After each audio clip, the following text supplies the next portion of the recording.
everybody. Look at that, I got a bunch of people here. I'm early. All right. Threw on a dirty painting shirt, so I already got fucking paint on it somehow today. I haven't even painted.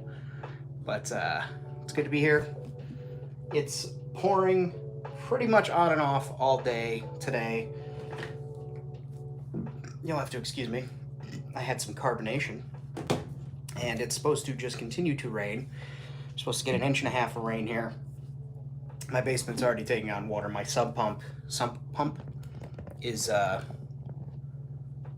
it's getting a fucking workout downstairs. So I'm gonna work on some customs and chat with you guys, and hopefully you'll stick around and enjoy what I'm working on. Ooh, excuse me. Take off my big honking dinosaur ring, and then I want to get paint on that. Set that there.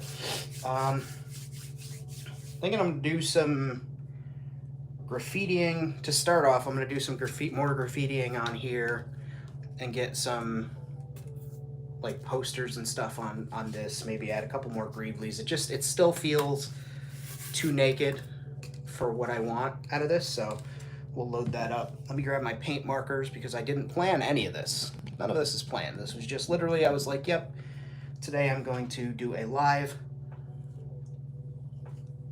and just go on for a while, chat with our friends, see where the day takes us. So let me grab these paints, paint markers, I should say, and a glue stick.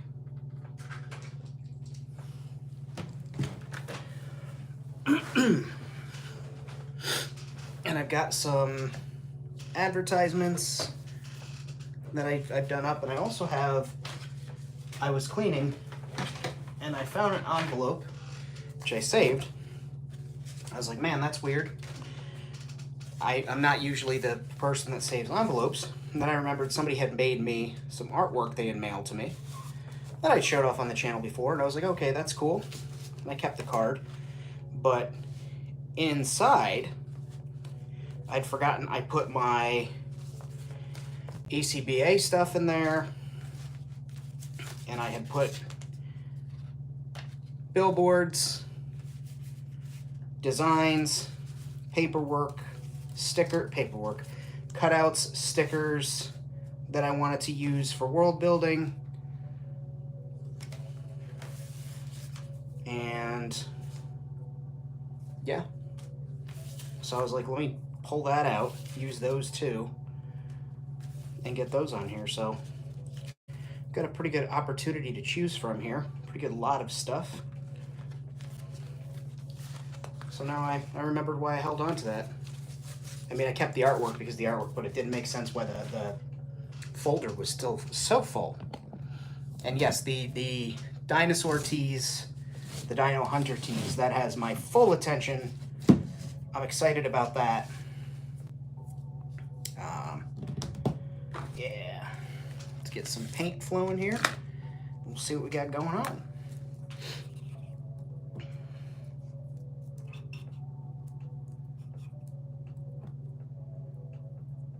Okay. So,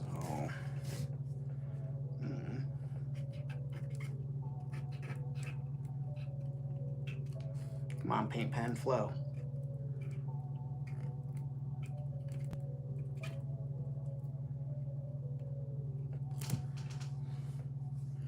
These things irritate me sometimes. But it's okay, because I got another one right here that's smaller.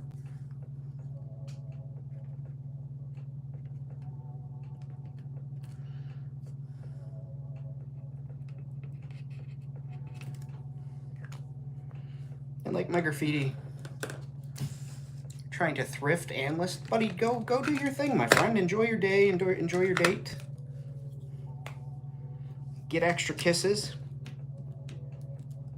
Let's see. Perhaps I should read the instructions. Shake. Then I have to press this with my thumb. Okay, done that. Then do some writing with it, I guess.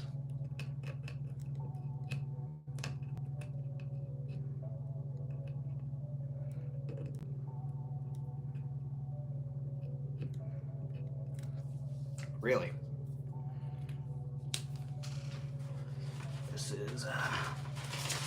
This is pretty unique.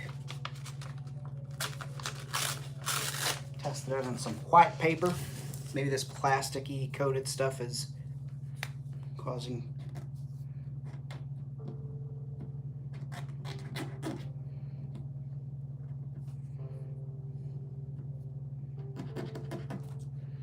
Maybe I gotta shake it some more.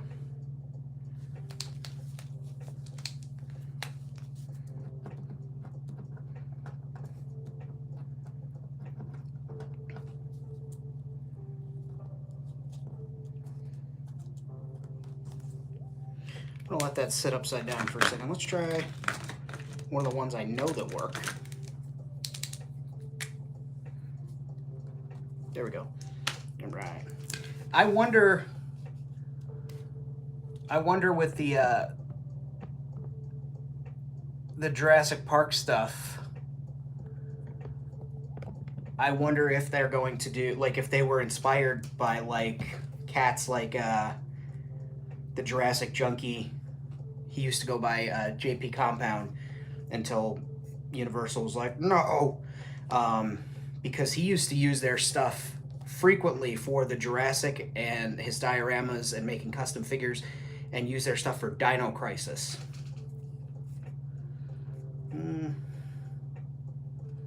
Let's see.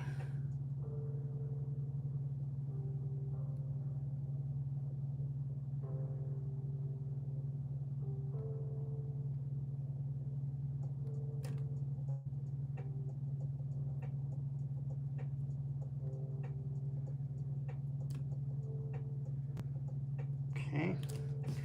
I wrote Bjorn's name backwards on here in BASIC. I'll show you in just a second. Because he was the first patron and he's always been a huge supporter of the channel. So we're going to make some cool graph with his name. And I did it backwards and in BASIC, just so it looks techie, different, space age.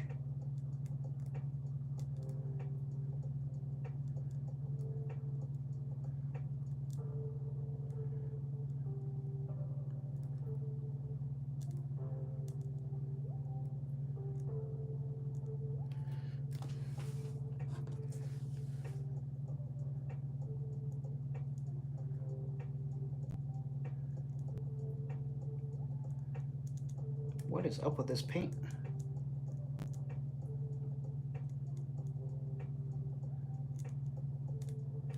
Now that looks like nothing. Holy crap. Am I having a catastrophic failure within the start of the show? Well, that pen doesn't even have a tip, so we're just going to call that what it is. That's trash. Let's see here. This is interesting.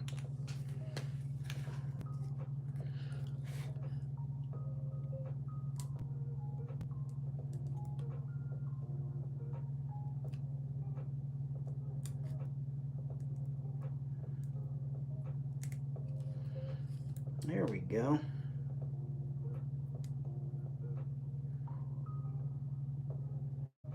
Couldn't tell you what's going on with the other paints. I think it's, I also think it's because I have all the markers face up, which again, I should know better, but I like to be able to see the tips. If I wasn't such a lazy ass, I would take some paint and paint the ass ends of them.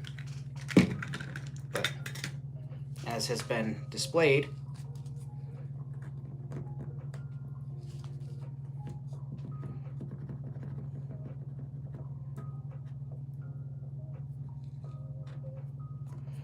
I'll never understand. Like, I have a little bit of struggle with these, but I see people that do like huge giant art pieces with these paint markers and they have no problems, they get beautiful flow, and I think they're like paying off Big Marker. I think that's what it is. They paid off Big Marker, and that's how they're getting their shit to work flawlessly.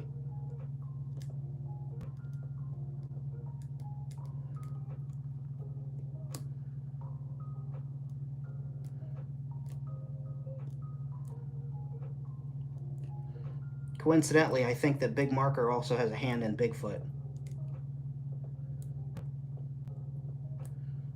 And him getting away with not being seen.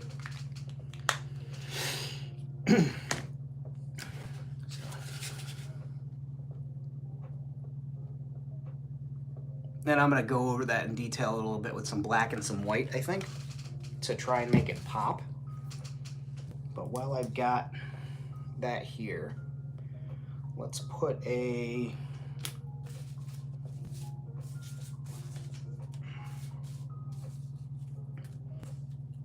Hell yeah. Let's put a Fruity mouse. I will send you a picture of it later when it's all finished, my friend, I promise. Ah. Skywalker. Sky, we need Adam, I need you to send me one of your drag flyers from Sky, and I will print it in 1/18 scale and get it posted up around Gimmick, because I think that'll be great. And also, this is the little rat I'm talking about from the Fruity Odie bar advertisement in Serenity. Oop. I have a bunch of different Fruity Odie bar logos and stuff around, like on the bars and in stores, but I cut a lot of them apart and like to have the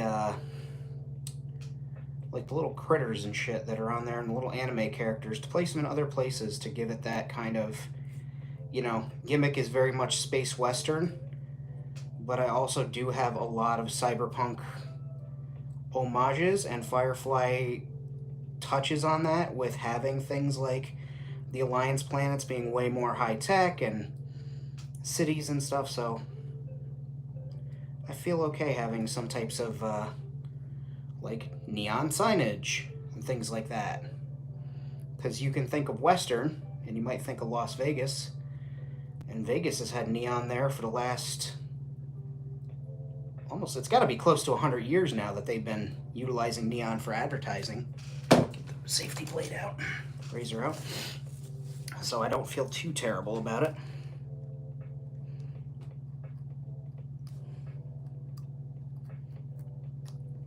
But yeah, if you could send me Sky posters, drag posters, I will put those all over, especially around the bar, the saloon.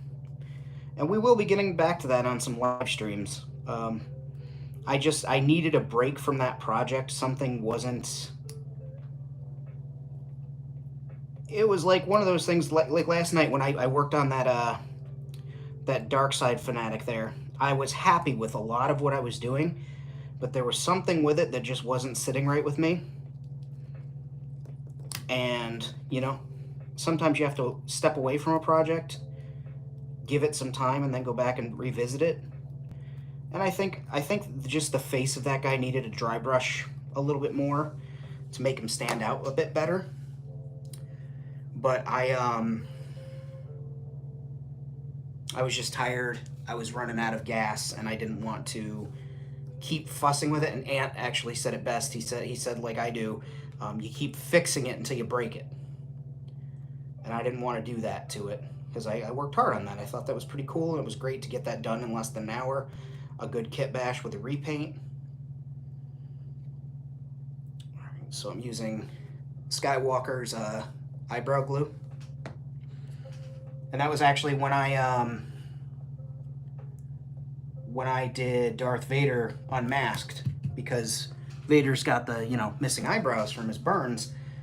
I learned from Adam, he recommended to get the extra strength craft bond instead of the regular glue stick. And that was a great call, because you put the glue on your eyebrow and then you powder it and you put the glue, and basically it makes your eyebrows go bye-bye, which is fantastic for makeup, SFX makeup, and it's cheap. This was at the dollar store, I think. So I got this for $1 and then just used cornstarch instead of baby powder. And just quite literally over powdered it, let it dry, over powdered it, let it dry, until I had a nice, smooth, no eyebrow look. And that was one of the funniest things. One of the funniest things that ever happened to me was coming back from that. That was my first toying around. I will always give Vin and his family credit. They will always get my lowest rate for appearances. Not that I command such a high rate that people are lining up to pay me, but he always books me. And we have a great relationship, business-wise and personal. But he booked me for my first appearance, and it was Darth Vader unmasked. And dude, people were coming up to take pictures, handing me their children. Don't, as a costume, I'm not my friend Chloe, her party company is amazing. They're professional princesses and actors and princes and characters, top notch.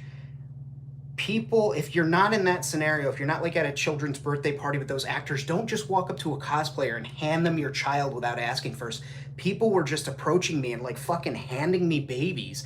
I don't want to hold your child because you don't know what I put my cosplay together. Like it's running through my head. I'm like, oh, this is so funny. Someone's handing me their kid. They want to take a picture, but in the same token, I'm like, this has super glue and spray paint and latex and wires. Like I had my hand all smashed up, so I did the Vader glove, and I put underneath it some EVA foam and filled it with wires and like bits of hollowed out pens, painted up to look metal, so I had the robotic hand underneath. And people were just handing me their kids, and I'm like, you don't know what this costume is made out of. You don't know if your kid's allergic to latex at that age. So like, don't hand performers your children unless you say, hey, would you hold the baby for a picture or something? But yeah, so Vin books me, my first appearance, it was great. People kept handing me their kids, which was weird. I'm driving home and there's a sobriety checkpoint. And like, I think my inspection was up. That always seems to be the thing, is I get my car inspected and then just forget about it for a year, and then never think of it again until I get pulled over. Knock on wood, I need to get that taken care of. I get pulled over at the checkpoint. The cop comes over, shines his flashlight. Now, remember, I had a helmet covering this half of my face, or excuse me, this half of my face. So this was all makeup and everything. And I had kind of wiped it off my cheek and everything and off the top of my head, but I still had like the black eye. It looked like my eyebrow was missing. And he looks at me, goes, you been drinking? And I said, no, I have not. And he goes, you okay? And I'm like, yeah. He didn't even look at my inspection or anything. He's like, all right, just down to the next car. Next car pulls forward. He goes, okay, follow that car up there. Then we'll get you through. I get up to the next cop. He walks up and he goes, look at the black eye this guy has. Jesus Christ. And the cop shines his light. He goes, some night, huh? And I was just like, yeah, I had a party that I was working at. And he's like, I don't want to know. And he sends me on my way. And it occurred to me as I'm driving away, like, oh, black eye. And I looked up in my rear view and I saw it. And I'm like, oh my God, he thought I had a big fucking shiner from getting into a fight with somebody at this party. But yeah, I wasn't drinking, so I'm like, he's like, you know, you been drinking? I'm like, no, I have not. But yeah, that was my first, my very first gig, and it was just so funny coming back and having that happen. And like I said, Fruity Odie Bar, spoilers for Serenity. If you've not seen, they trigger River with an advertisement that they keep playing across the television to try and click her on so that they can hunt her down. And they use an advertisement for a Fruity Odie Bar. And this is one of the stills from the commercial. And I was like, yeah, they'd have that in like a bodega or something. And growing up in New York and going down to the city all the time, and especially going down to Chinatown and like some of the Japanese kiosks that they have in some of the other stores and in the malls, like they're covered in advertisements like this. They're bright and flashy and like very in your face and try and get you to buy this product. So I was like, let me snag a few screenshots of that and touch it up. And I think this one, I actually think the screenshot one I have is in another folder, because this one's from the packaging that they released on a limited edition attempt at a Fruity Odie Bar toy. But yeah, full Twi'lek, and you're over there buying, what were you getting, cigarettes? Go get a pack of smokes over here in my full Twi'lek. Now here's my $1 million question. When you were in full Twi'lek drag, did you talk with the lady voice, or did you speak with regular Adam voice? Because that would have been fucking equally hysterical either way for me.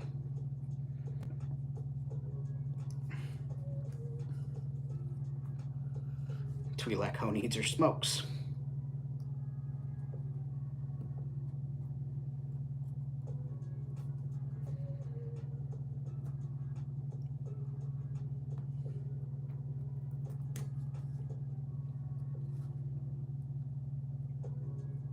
Back when we were doing Zombie Squad stuff, and we were working at the Zombie Film Festival with the Linda, and we were partners in the event, so we had responsibilities and everything.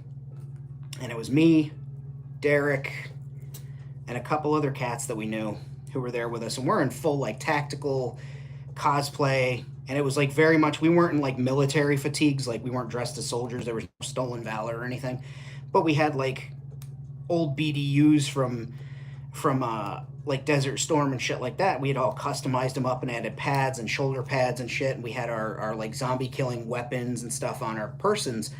We get to I think it was like, what the fuck, doesn't matter, Louisiana Chicken or something, but it's a pizza place in Albany, and it's a fried halal chicken joint. So it's like, it's weird. It's like, it's a halal place and it's a pizza place, but they also have fried chicken. So we go in there to grab lunch because our guy who was running the theater at the time, he's like, you guys need to eat, keep your energy up. He's like, I will make sure that some people booth your table. He's like, here's the card, go get some food. So he gives us the card for the place to go pick up our food, and we're standing in line, croissant. We're standing in line, and we go to pay, and a bunch of kids come in from school, because this was a Friday afternoon. It was the opening day of the event.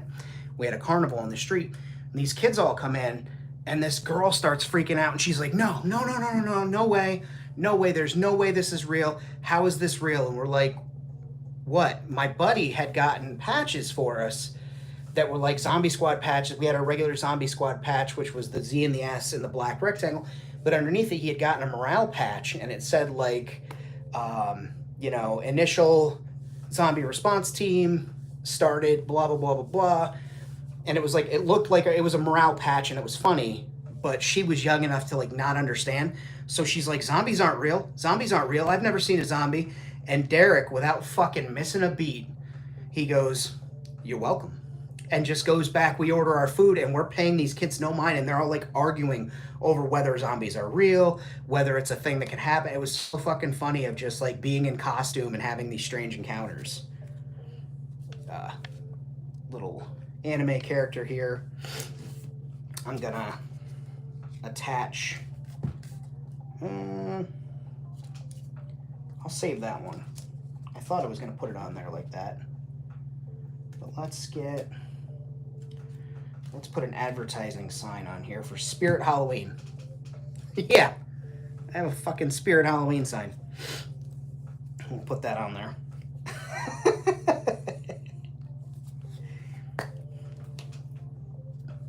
Red blazer I had for years with a big Imperial cog. Oh, your blazer. That's right.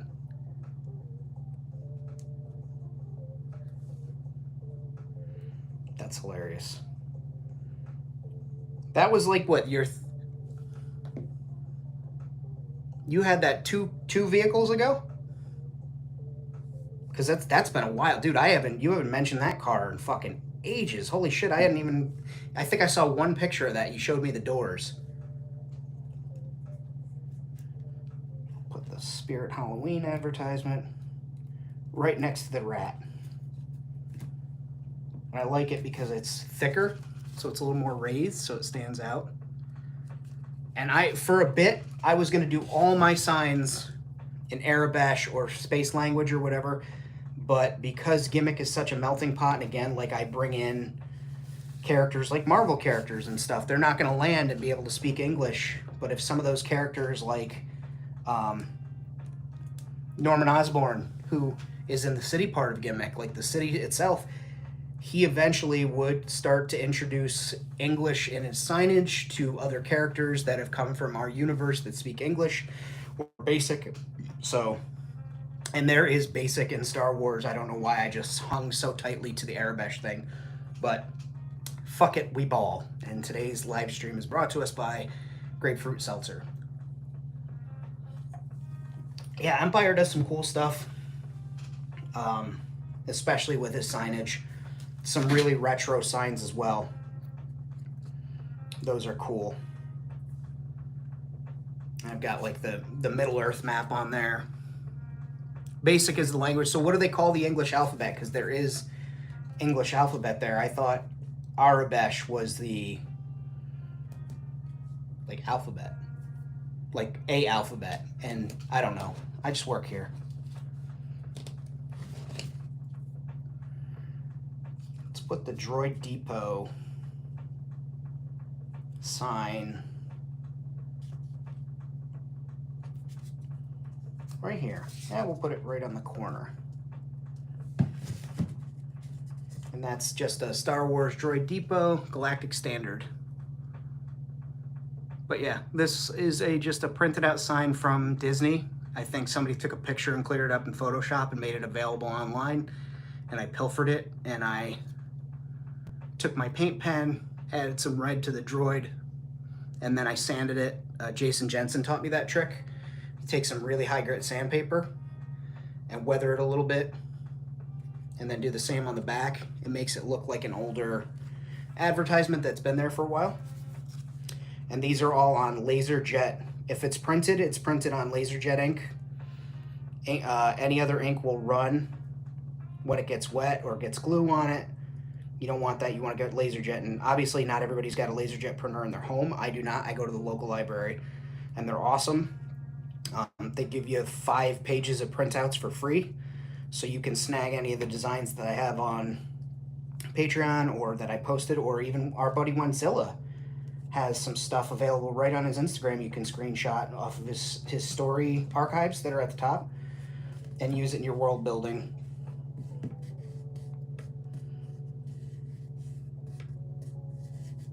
And just, like I said, print them out. You can put them on paper, resize them to however what size you want. Some people, I've seen them, and I've done it. Where's one of them? I know I have one of them here. Is it over there?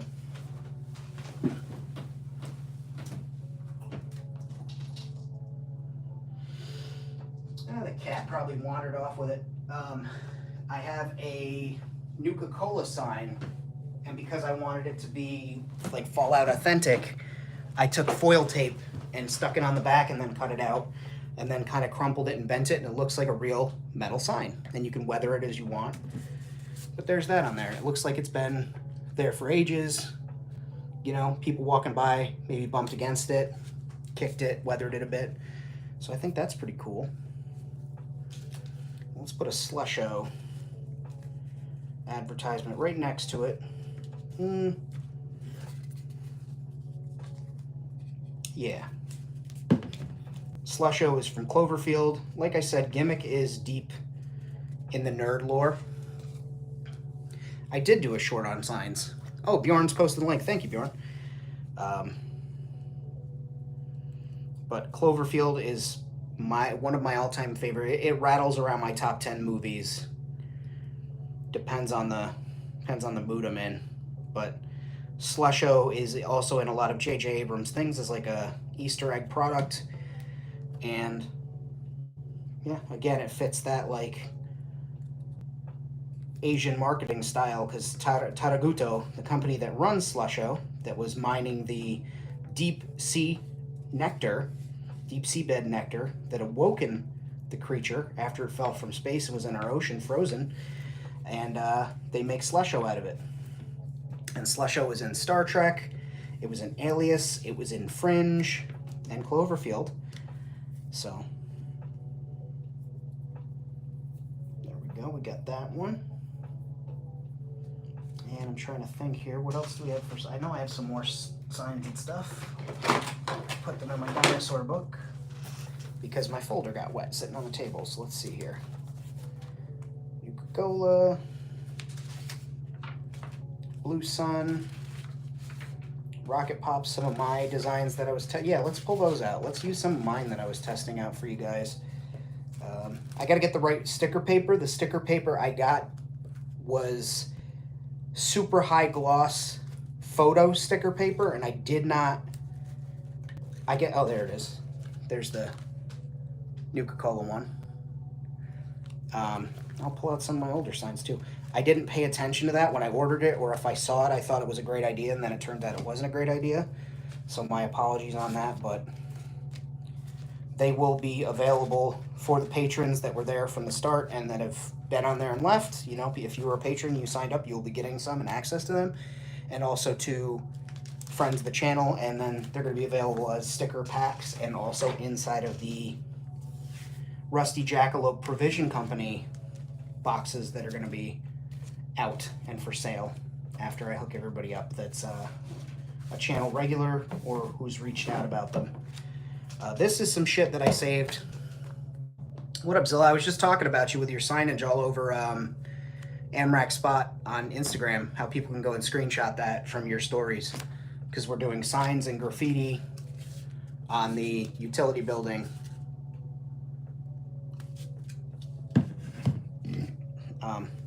But yeah, I saved this out of a first aid kit because I was like, that's very Star Warsy. The grid, there we go. And that giant bandage. And I'm like, the bandage looks like a graffiti, like something you would see in New York City as somebody would wheat paste a giant bandage up on something. So we'll glue this one in with super glue, or excuse me, the glue stick, and then after I'll take Mod Podge and I'll wheat paste over it, which will help mat it, but also give it that wheat paste look. People can message him and he'll send loads, and then he'll send you pictures of the signs too. That means two things. But yeah, if you have like a Star Wars, anybody who's watching this, or people that like watch my videos on replay off playlists or put it on, and you happen to be watching this later down the road, if you have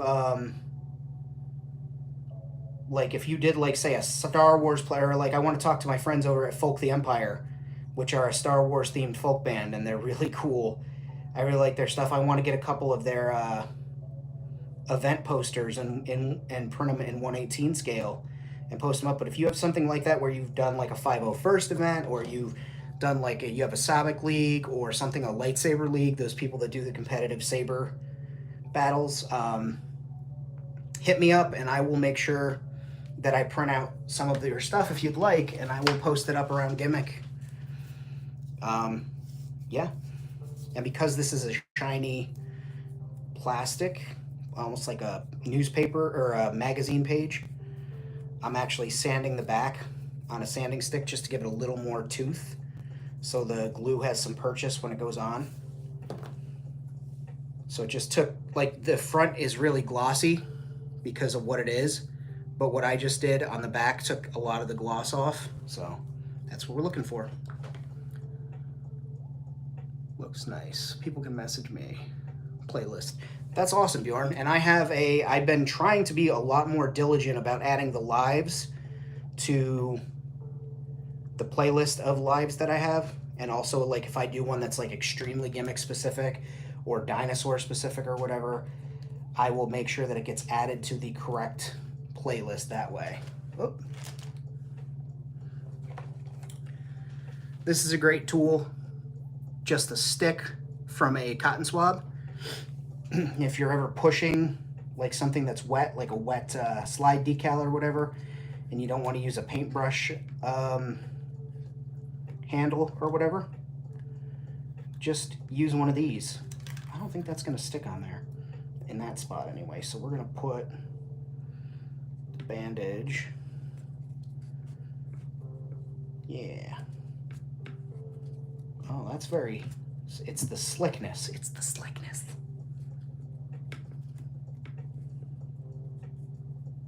But yeah, if you're trying to push something into a groove or whatever, having these sticks around is great. And it just gets in there and it doesn't tear at the paper. Like, if I can do that on my knuckle and not get a sliver, it's not going to pierce a piece of paper. And again, it's easier because you don't, like, if you use a paintbrush handle, which I've done before, but like they taper, right? So you could get overzealous and push the bigger part and tear it.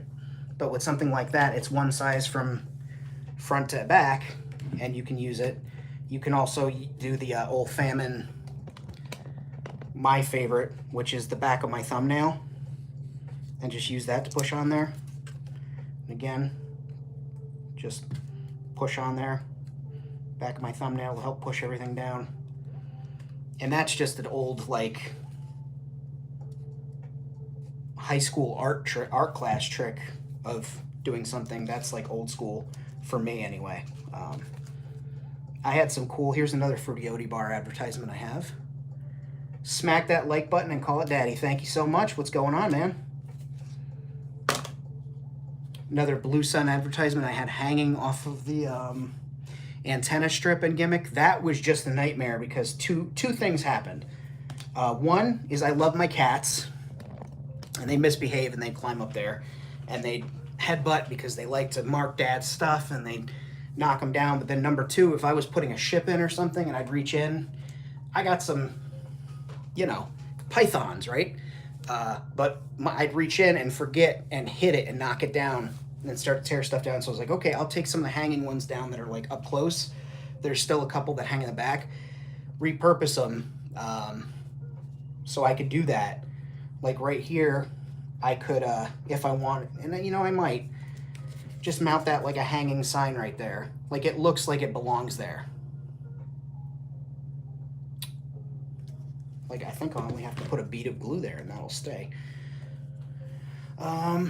Let's do Turbo Tacky. Eileen's. I was getting at Joann's. Rest in peace, Joanne. Their last day has come and gone. But I actually, when I was at the store today, I was looking, not Eileen's, I was in a different store and I was looking, they didn't have the turbo. Somebody keeps coming and buying all of the big bottles and also all the little bottles. Whoever you are, you son of a bitch, leave me one, would you?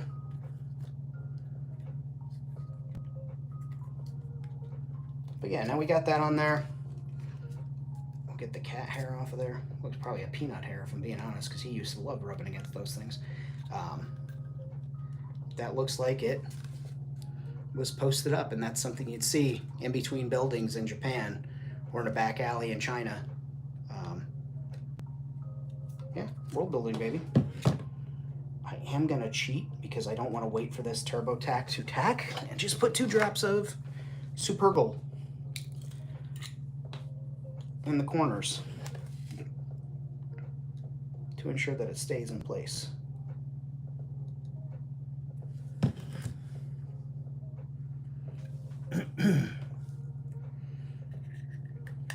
There you go.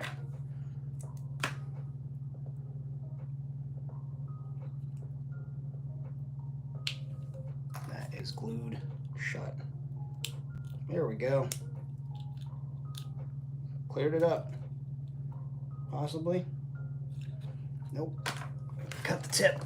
Time for a circumcision. There we go. And like I said, just a drop. Just a drop. Push those up there. And a 3rd drop in the middle. Why not? I'm not going to worry about activator or anything. I'll just let that super glue. Here's my backwards Coca-Cola sign. I copied it and I darkened the red in Photoshop and I flipped the image because I was going to make 2 layers. Hear me out. I was going to make 2 layers and put them between plastic, and because it's not English, my brain just didn't recognize that it was backwards, so I printed it out and I was all gung-ho and I cut it and I was like, oh, I've got the Arabesh Coca-Cola from Disney World, and I'm sitting there looking at it and I've got my Coke bottle from Disney and I'm looking at it and I'm like, it's fucking backwards, man. So I've got a backwards Coke bottle, and this was a frame from when you buy those like National Geographic safari vehicles and stuff, which some of us use for world building, and I see a lot of the Joe guys use them for their vehicles. They have, it's like a sprue, and it's got all the guns and shit. Well, it leaves you behind with this perfect like window thing. Chapman vehicles, yeah. It leaves you with like this little window thing. So I was like, okay, I'll put a piece of packaging plastic in there and then stick you know, Coca-Cola sign in there. So that's how that happened, but it's backwards. I'll put that down an alley somewhere, like out of the way, and that's how it'll live. But 7-Eleven sign, because I actually have a 7-Eleven entranceway built in over in the city of Gimmick. So I have a 7-Eleven advertisement on foil. I'm going to put that on here as well. Yeah. And in this case, let me scuff up the metal just a little bit more. You can see where I did the foil tape, and actually it was glued on a vertical, so I really scuffed up that strip there before I glued it on, but I didn't do the back. And also a great way to get a realistic effect on metal, I guess I can show you even though it's going to be hidden, is you sand it, right? You do your sanding bit. Just had a different sanding stick out. That's the nice thing about this bigger table, is I have a bunch of shit out and I lose it. That doesn't matter. There we go. Take your sanding stick. Usually you would be using Scotch-Brite or steel wool, and you go over your material all in the same direction, and then you could take black paint, and I like to use the shittiest either black spray paint or, no offense to my friends at Plaid, they've been wonderful, they've sent me stuff before, I'm not knocking it, it is just a lower quality compared to what modelers use and costume builders use paint. They're black paint. You take a little bit of that after you get the little foil plug off of it, and then you put that, you stick that to somebody you don't like. There you go. And with the spray paint, you just hit it from a little bit of a distance and blot it on there, and then take a paper towel, a damp cloth, and start wiping it off, and it gets in all these streaks and recesses and dimples in the material, and it leaves you with a really cool, realistic metal effect, because there is metal in the tape. It's aluminum tape. That's probably far too much paint on there, but whatever.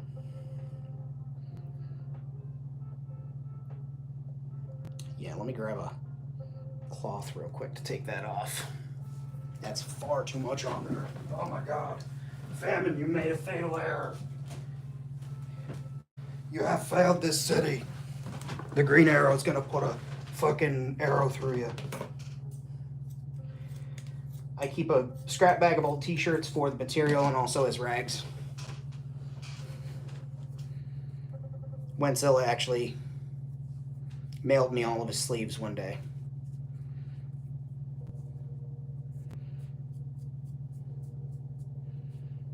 So, let that dry for a second.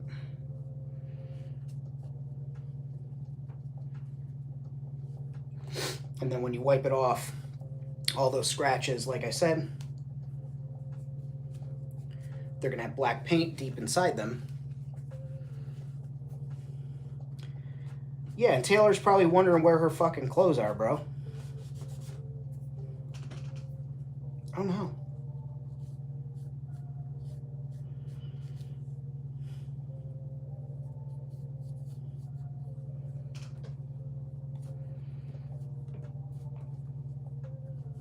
She'd be like, Josh, where's my favorite clothes? You'd be like, I don't know. Then you've got like a metallic, dirty pitted metal look. I don't know. I like the effect, but again, this is going to be hidden, so it doesn't matter. And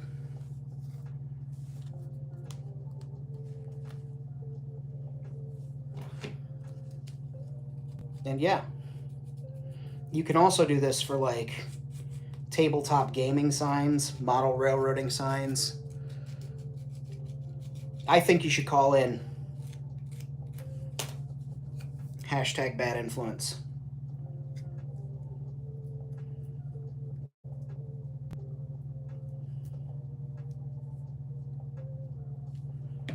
Okay. Get that 7-Eleven logo right there. Bickety bam.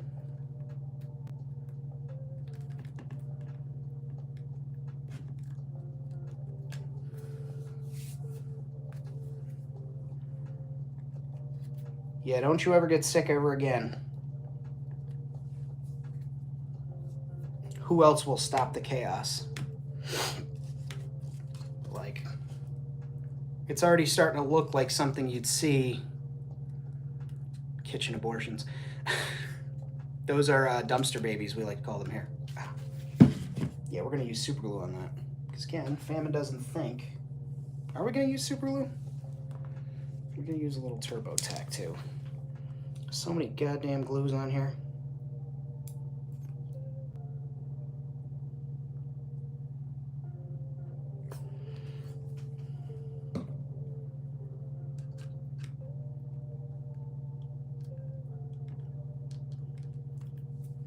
But yeah, looks like something you'd see down an alleyway, and that's what I want it to be, because this is completely modular, so I can turn it. There's no doors, so that I can turn it for photos based on which way I want it. And that would be like something you would see down an alley. The good thing is that it's made out of foam and wood, so when you're a dumb fuck like me and you drop it, it doesn't damage anything because you're a dumb fuck like me. Although that did damage that. Whoopsie boopsie. Oh well.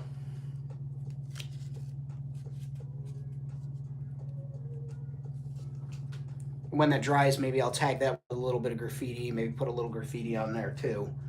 I don't think I'm gonna be able to fix that, but I can cover it with something.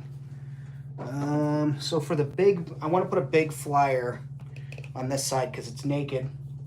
And I thought about doing Fruity Odie Bar. I've got advertisement billboards. I've got like cutouts from magazines and things, comics. Like I've got a Hera cartoon, some random city from Star Wars that's, I think that's supposed to be Coruscant.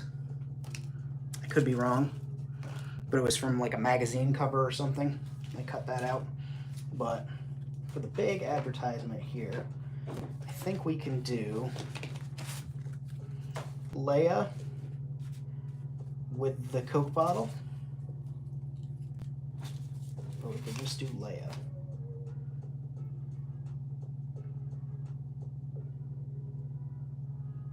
Yeah, let's do the whole advertisement here. So we got Princess Leia with the Coke instead of the thermal detonator. That's Bausch. Boosh. Skadoosh. And we'll put that on there. I think it's something centered up nicely. Yeah.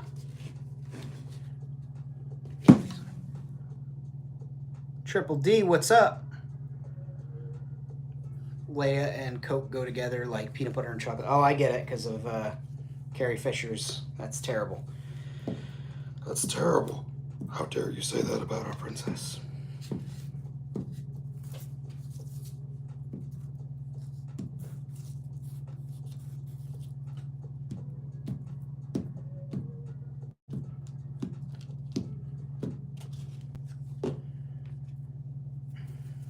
Okay.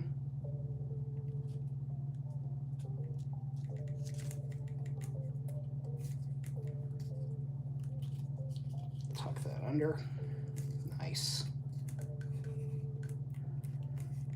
And this one we will go over with Mod Podge as well, just to make sure it stays down nice and flat and smooth. But because it's inkjet, I can run my fingers over it and not worry about the ink running or anything. And that was one I just Googled and found. I couldn't find an artist because it was on like 20 different sites, so if you happen to come across this and you see it,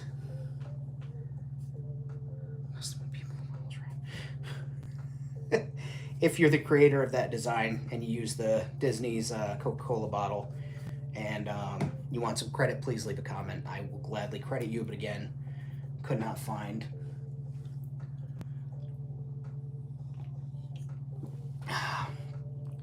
the creator. And so now it's like it's really starting to look like something.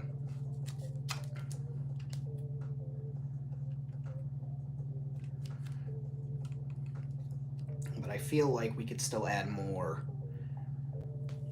So let's do overkill is the name of the game on this, because again, it's like it's a utility thing, so people are just like, okay, I can put a thing on there, and there's nobody really fucking around to stop them, because Gimmick is kind of a society ruled by the people, and now the Empire is pushing down their will on them from the troopers that got dropped off because they were told to go explore and bring the good word of the Empire. So we got a Nuka Quantum here, Nuka Quantum sign, so we'll hang that up. That's from Fallout. In case you didn't know, now you know.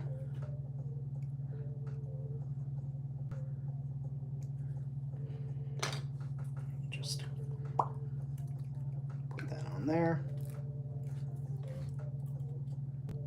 And that's on a piece of foam core. And I put a piece of packing tape over the Nuka Quantum sign because I wanted it to look a little bit newer. And then I painted the edges with glow-in-the-dark paint, so hopefully it will glow in the dark. I never actually tested it or looked with a black light, but again, sticking off the side, starting to add more character to it. Because I want to make this piece, like I said, more city-inspired, like just have several logos. I've got Jason Jensen Trains, one of his designs, his sticker design there, which he knows I've got, so I'm going to go ahead and paste this up here.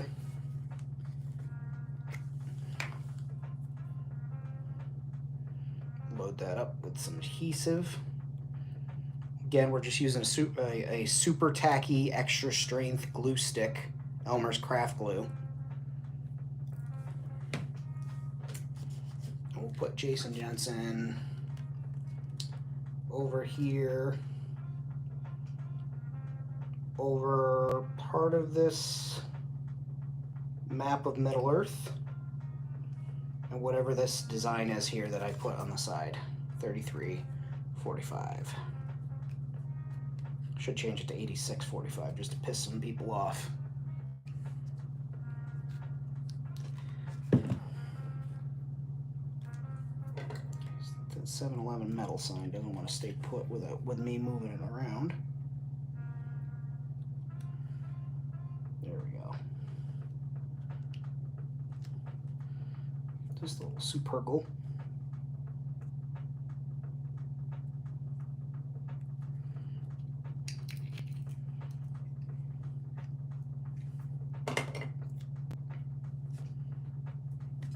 Alright.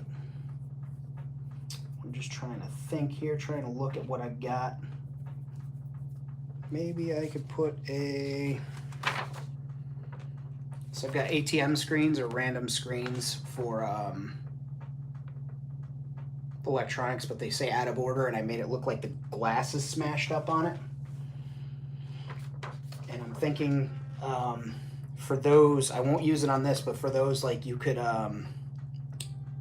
take a razor knife, cut out some plastic sheeting from a package that fits over it, and just kind of trace the cracks of the screen. And then when you lay it over top of your sticker or whatever, or you put it on there, it looks like the glass is actually cracked and adds a 3D effect to it. Let's go for the front here. Let's let the back do a little bit of healing. We could put some caution tape. We'll do one of these strips of caution material that I built.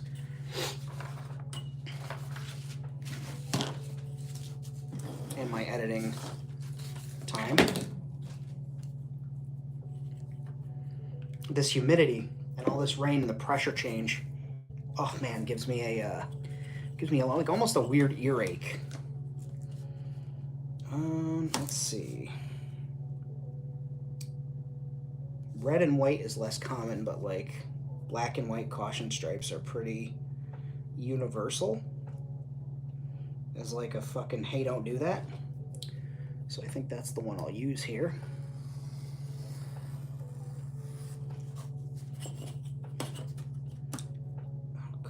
this strip here.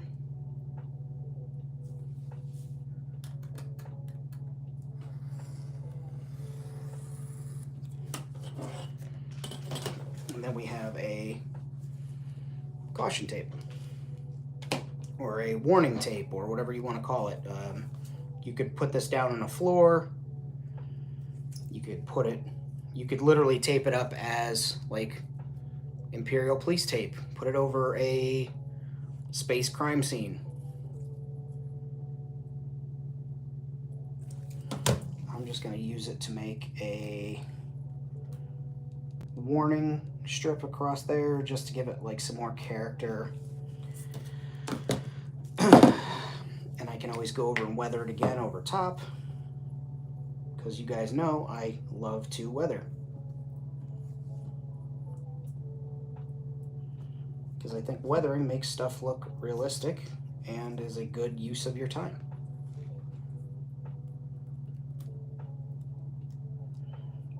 Especially when world building.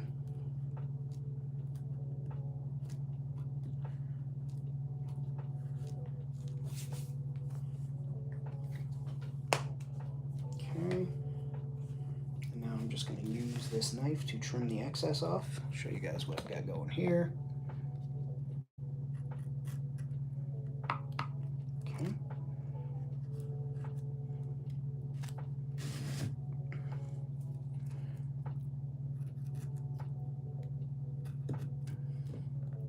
There we go.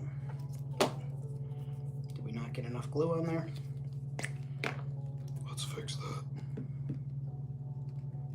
There we go. Perfect.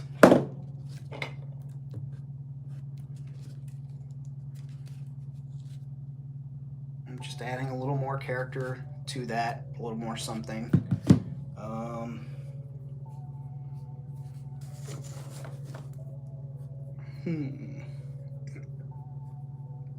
I don't know that I want to go too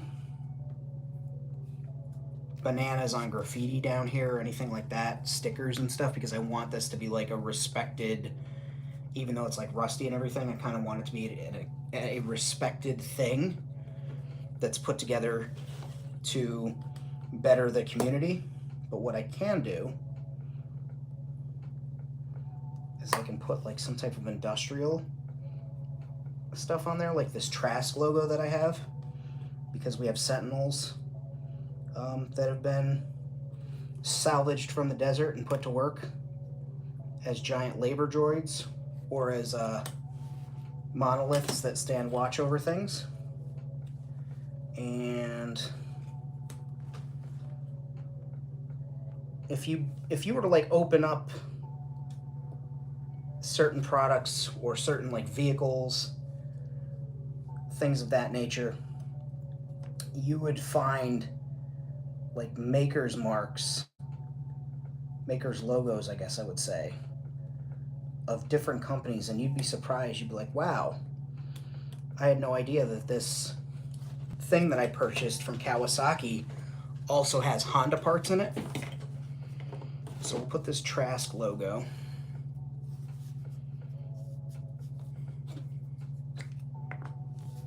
on here.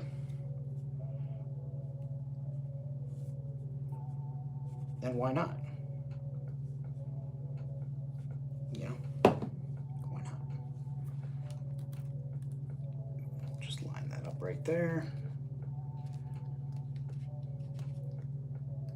And that's cool. I think I have Stark Industries too, somewhere. I have Craniac, I have my Akira logos, but I'm saving those for something.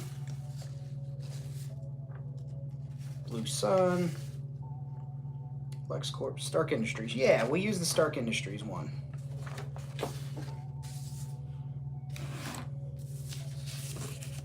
Because you know it would piss Earth Tony Stark off to see something of his looking that grimy.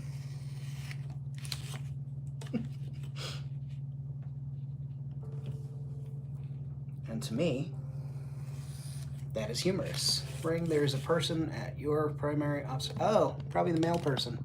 Give me one moment. Back in a flash. I promise I won't flash you. Maybe I will.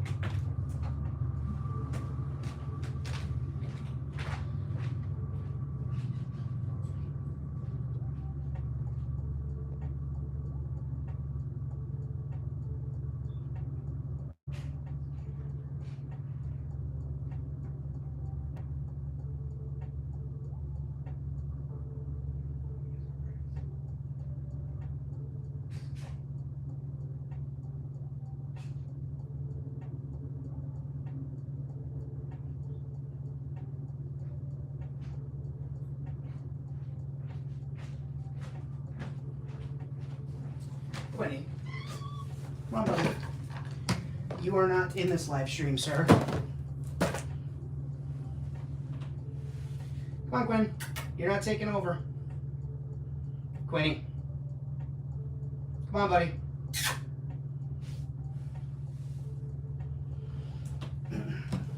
Goddamn union cats. You see this? Now I gotta pay him for being here in the video at the union rate. You're only supposed to have one speaking line. It was these pretzels are making me thirsty. Go play.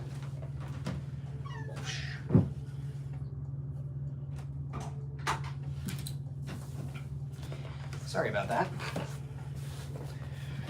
The genius delivery driver put it right in a chair on my porch that was full of water. I don't usually like to shit on other working class people. Use your fucking head.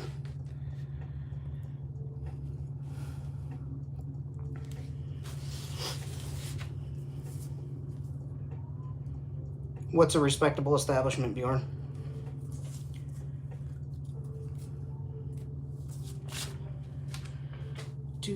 Do.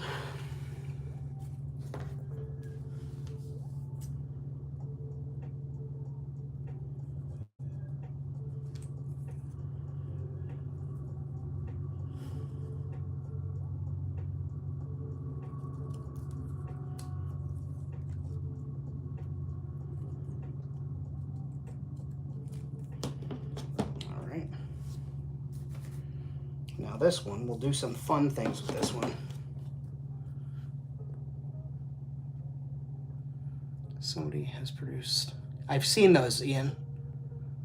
I've seen those burned up skeleton figures, ash waste figures. What a silly thing.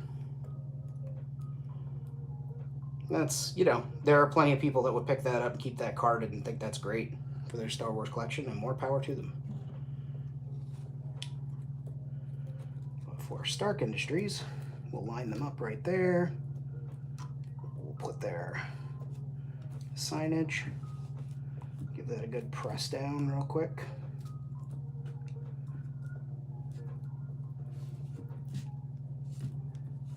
He whines because he really wants to be like in the middle of everything I'm doing. So he's gonna stand out there and whine for a hot minute. So we'll take our silver paint pen. This is why I like being able to see the tips of the paint pens. Again, we use the old famine push down method. Push that down there. And we'll just chip. We'll make it look like chipped weathering around the sign.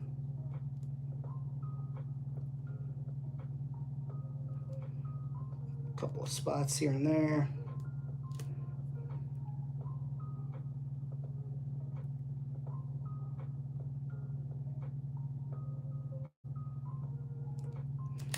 Come across the edges.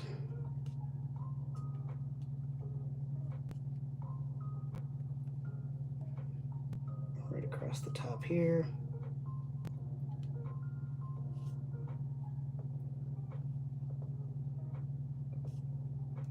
And then get some silver on a couple of letters.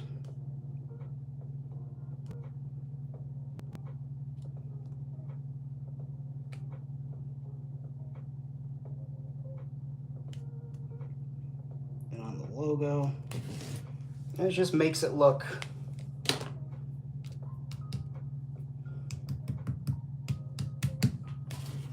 a little bit more worn, a little bit damaged. That's one of those novelty things that I just find funny. Do I have any, like, my ACBA stuff? Those are all thought bubble. I gotta send those to Zilla, because he'll probably get more use out of them than I ever would.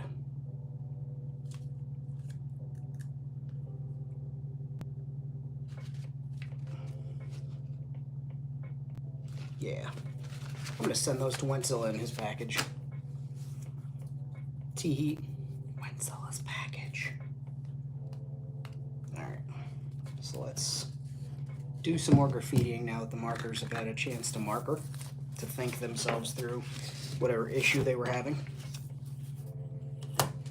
Oh, and I'll save these too. I'll save the little cutoffs. And I don't know, toss them in a bag or something, because you could always use those on a droid or a vehicle or a step. Just little things that can add detail to your world building. Highly recommend them. And again, like I did with that, I looked at a package for the Band-Aid and I saw those and I was like, oh, there's no way I'm throwing this out now. I'm gonna go ahead and use this in world building, because that Band-Aid could be, you know, that could be something. That could be a graffiti, an art piece, all sorts of different ideas. Let's see, we got a YouTube sticker here. That just makes me laugh. So we'll pull that off of Totoro and his friends. And we'll put the YouTube sticker above the, whoop.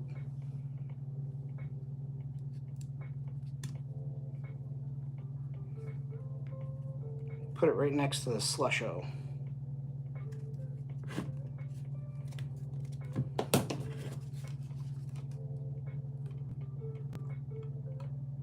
Just a little oddball thing. All right, we're gonna work on some more graffiti here. So the markers, hopefully I've had time to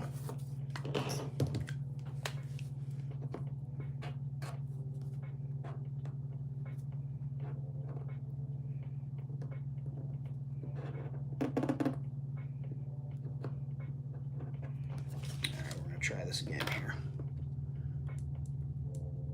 N R O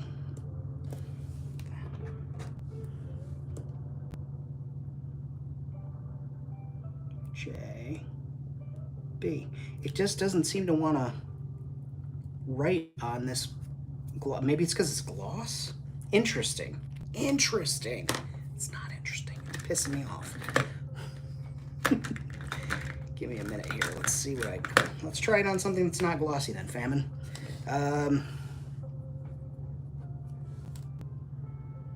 Somebody give me a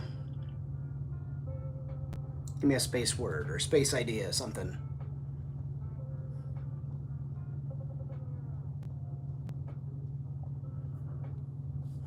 That was traumatic to you? I think part of it, for me, I didn't understand it when I was a kid. So.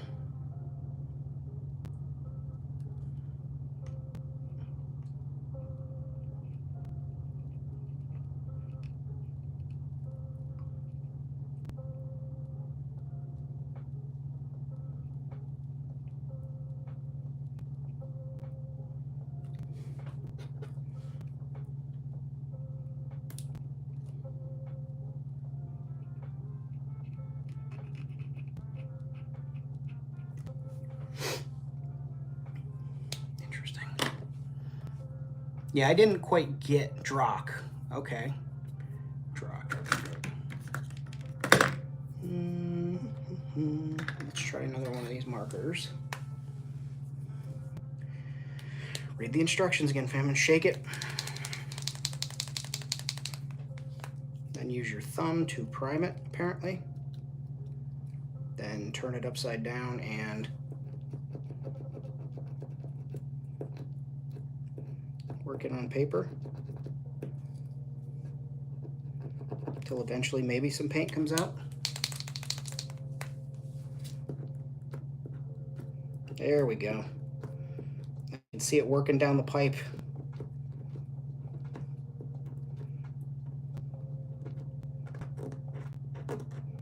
Okay, so maybe it's just the orange, because that's a nice flow.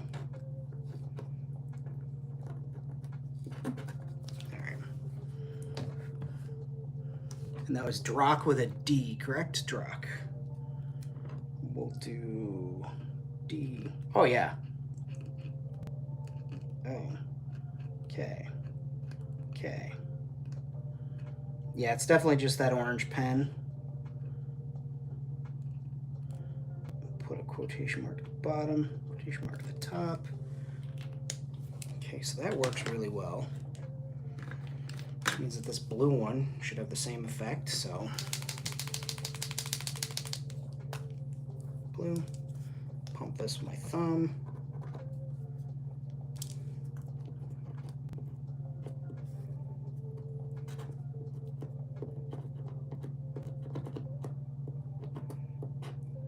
Yeah.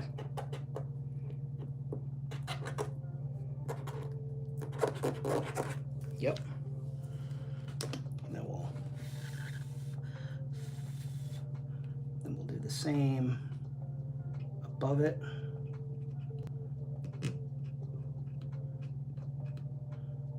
Put the quotations. And we'll do it in one more color above it. Let's go with the green. Weirdest dollhouse? How'd you say? Birdhouse. Cha-cha-cha.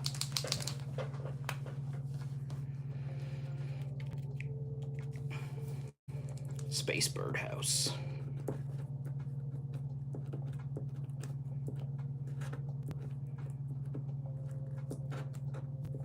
Come on. Come on. Sorry, I need to stationize that. Stabilize, not stationize, famine.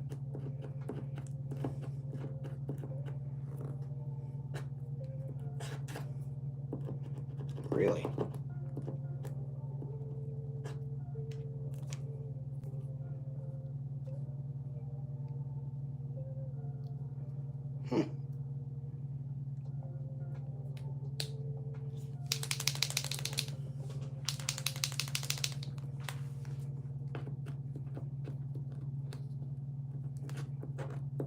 That bitch just does not want to write. There's a little bit of green coming.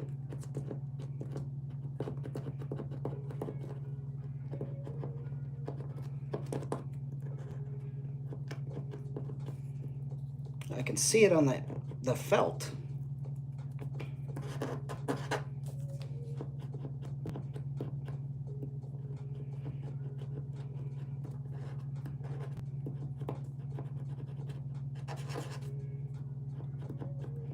Come on.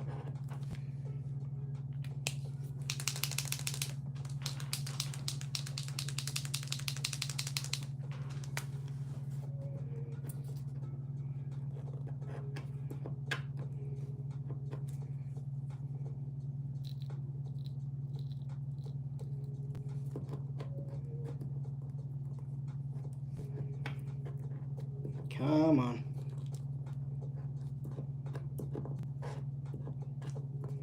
Almost.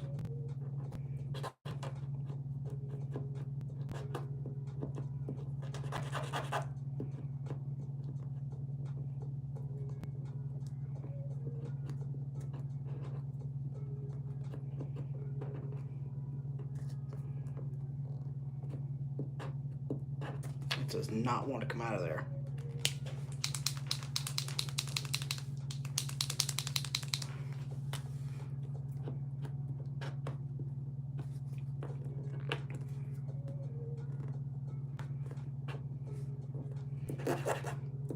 You see that? Like, it's not...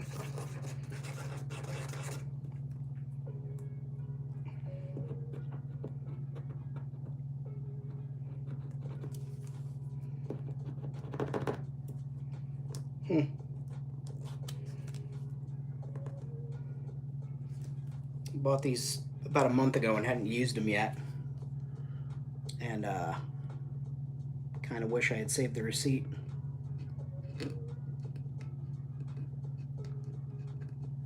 Yeah, that's not gonna... Let you sit upside down for a little bit. We'll try it with this one. Yep.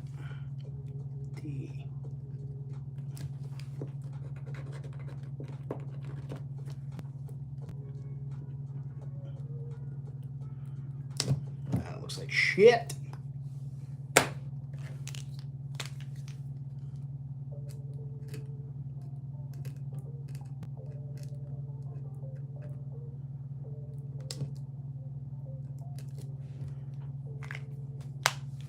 It's all good, baby. We got some more graffiti on there.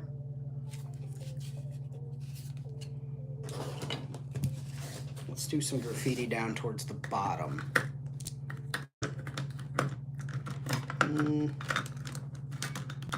Black, got red, blue. So let's do...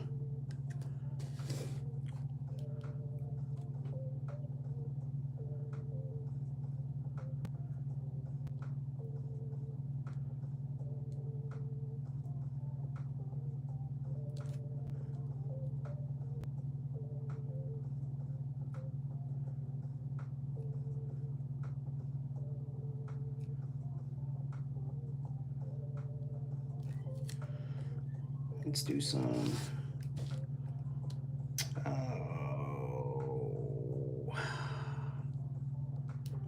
Arabesh sideways. So if I fuck it up, it's not so apparent.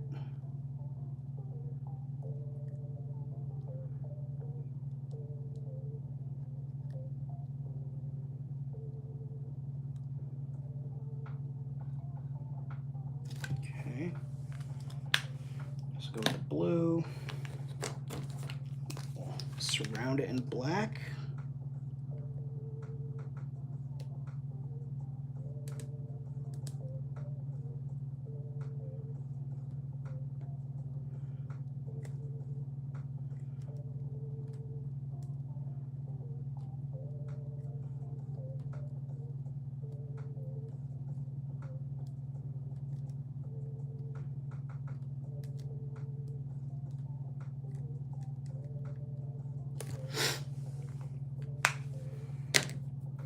Don't ask me what it says because I'm not sure it's right.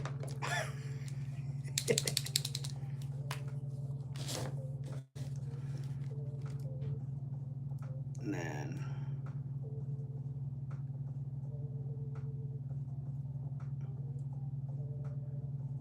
draw a couple rebel warbirds. Look like maybe Sabine rocked up through here at some point.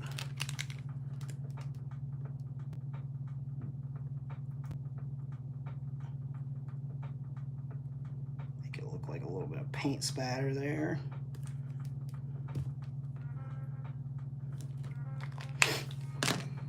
We'll try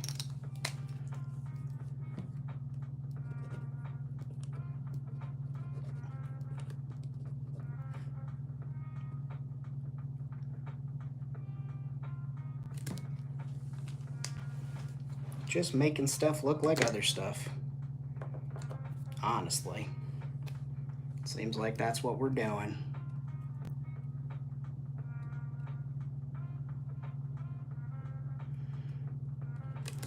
Yeah, it seems like the shiny silver, the shiny metallic paints that I put on here just don't take these acrylic pens as well as they want to, or as well as I'd like them to.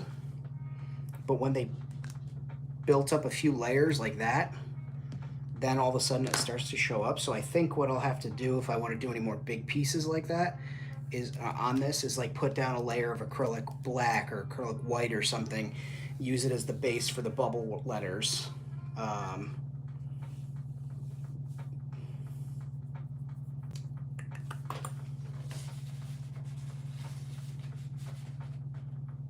Let's use this. I'm going to sacrifice one of my screens here for a couple of things. And that's what these are for art. So even though I spent like 20 minutes laying out the layers for each of these in the system and trading colors and editing words on there, when you guys get them, you'll be able to, like, you have to cook 400 pounds of chicken wing. Baby, I'm coming over. Give wing. Alexa, give wing.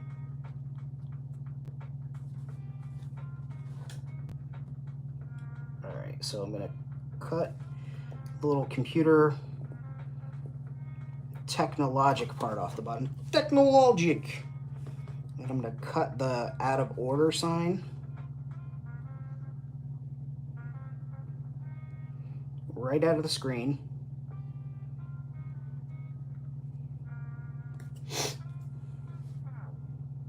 And you could also do this with yours, is you could cut that out and put it on a door pad and have like a, you know, sorry, door pad's broken. Can't use this door. Use my skizzers.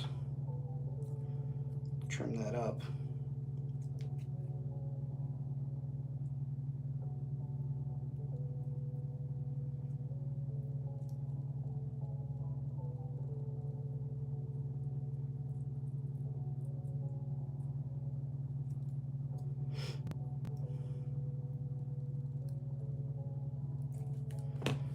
Right.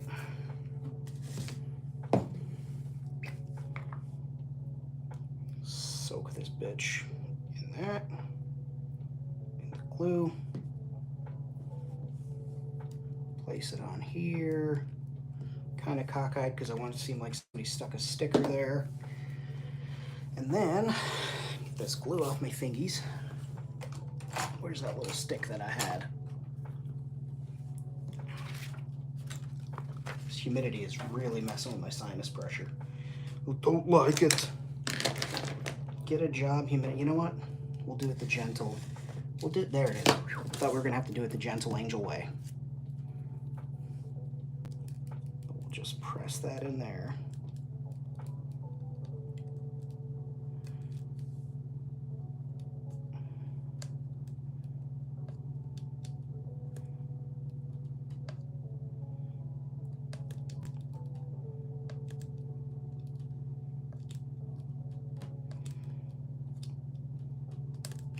It just looks like somebody slapped a sorry out of order sticker on there. And then, so we don't waste, we've got this little, I'll show you. Got this bit of like, just looks like tech parts, right? It looks like computer pieces or whatever. At least it does to me. We can cut that out.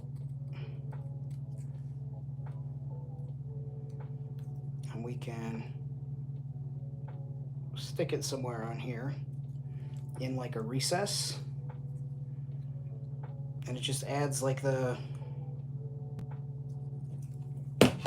could it fit there?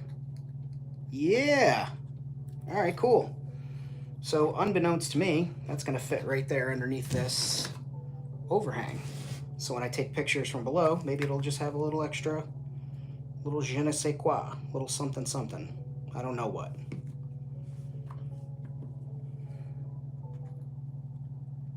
Thanks for watching the stream, Adam, by the way, for coming in. Going to cook 400 pounds of chicken wing. We just use the stick to gently prod that in there. Help get it in place. And then, while looking up, there's just a little bit more technology there. I don't know what it's for. I'm not a computer. And I mean, take this Now you've got the screen left, right, with all the colors and patterns on it. That could be a graffiti wheat post up. A graffiti wheat paste post up.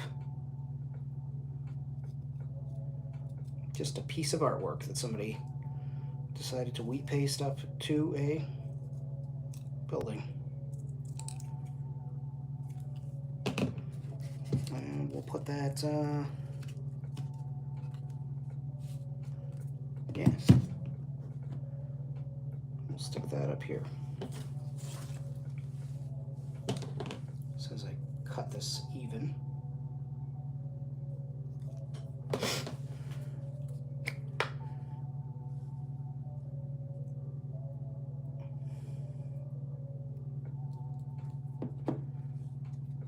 Go. Put it over Bjorn's name. Right above it. Maybe Bjorn came through in outer space and put a piece of graffiti there. Who knows? Not this guy. And again, just more. Make a kiosk. Home in the middle of pop-up toll booth in the middle of the desert from blazing saddles. The sheriff is near. I said the sheriff is near. No, the sheriff is. Yeah, the sheriff is near. He's near.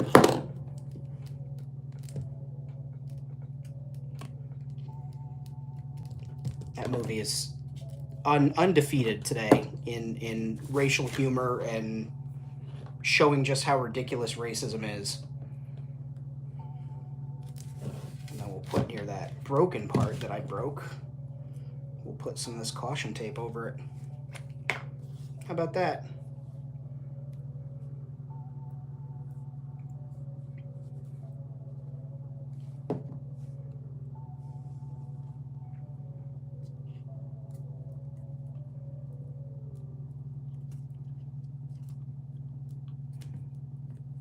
Okay, piece there, and then we'll do another piece over some more of the damage. So it looks like somebody came out and made a repair, quote unquote.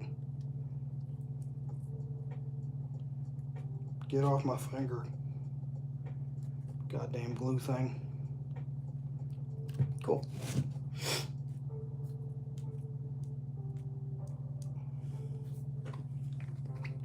And again, this is just like, this is what I do when I sit and just fuck around by myself in world building, is I'll just add things and like pick things apart and find little details that I want to put on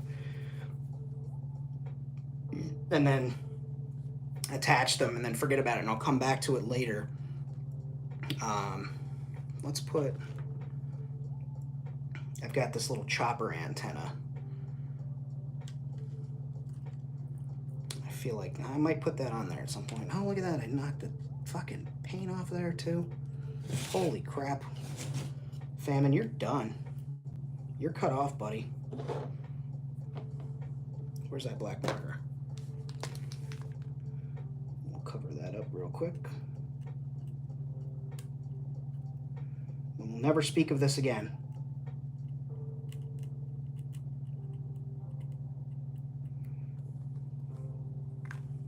Weird. But yeah, like I just sit and I'll fiddle with things and I'll come up with like, oh, this would look really great. Oh, where's that Greebly that I found out in the driveway? I still don't know what this belongs to. I think it belonged to one of my grandmother's walkers. She had a few different like types of walker, but it's like a little threaded knob with knurling on it. Yeah.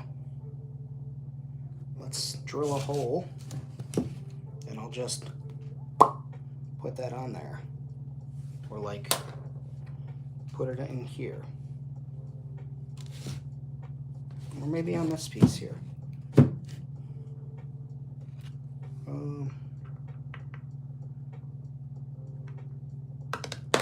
Yeah, I don't know.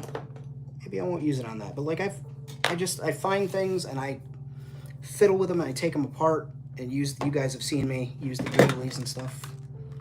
I'll let this sit, let some of this glue dry, some of this paint dry, and we'll continue to layer stuff on there. We're not done by any stretch of the imagination. I just want to get these markers off the table. and it's going to sit right there because, again, I'll probably just switch over. But I have this ATM.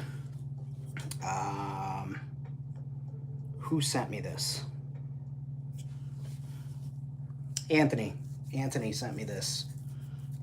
I am going to take the... Huh.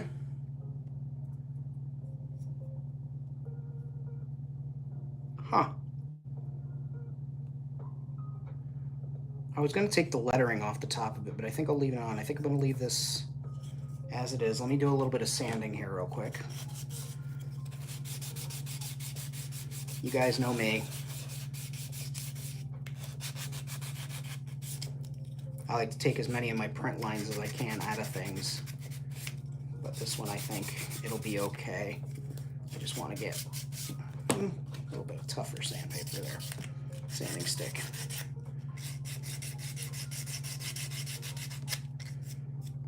Take that off there. This is called breaking your edges, kids. When you have something that has a potentially proud edge that is sharp, like 3D prints can be, or metal, you take your fist grinder, angle grinder, Dremel, whatever it is, and you just go over and you break that edge and round it so that it's not sharp. It's called breaking your edges. There you go. You can't say you didn't learn something from Uncle Famine today. Today's my niece's birthday, by the way. So, happy birthday to my lovely little niece. But I'm not going to say her name on here because people are fucking weird and hate to have to go to jail.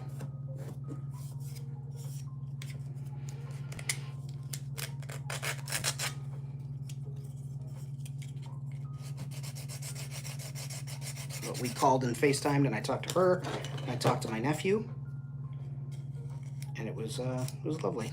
And this is another way you can break your flash off of your models. When you get a sprue and there's a sharp edge on there from the mold lines, just do that.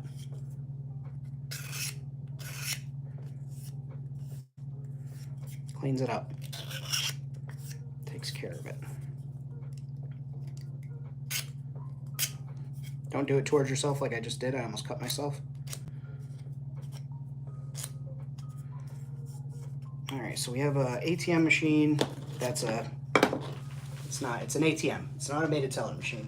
Now, I don't know if my screen is going to fit. It will. Moo-hoo, ha, ha, ha, ha, ha, ha. That's amazing. We got a lucky day today, kids. So we'll cut some plastic to put on there, packaging plastic to cover the screen.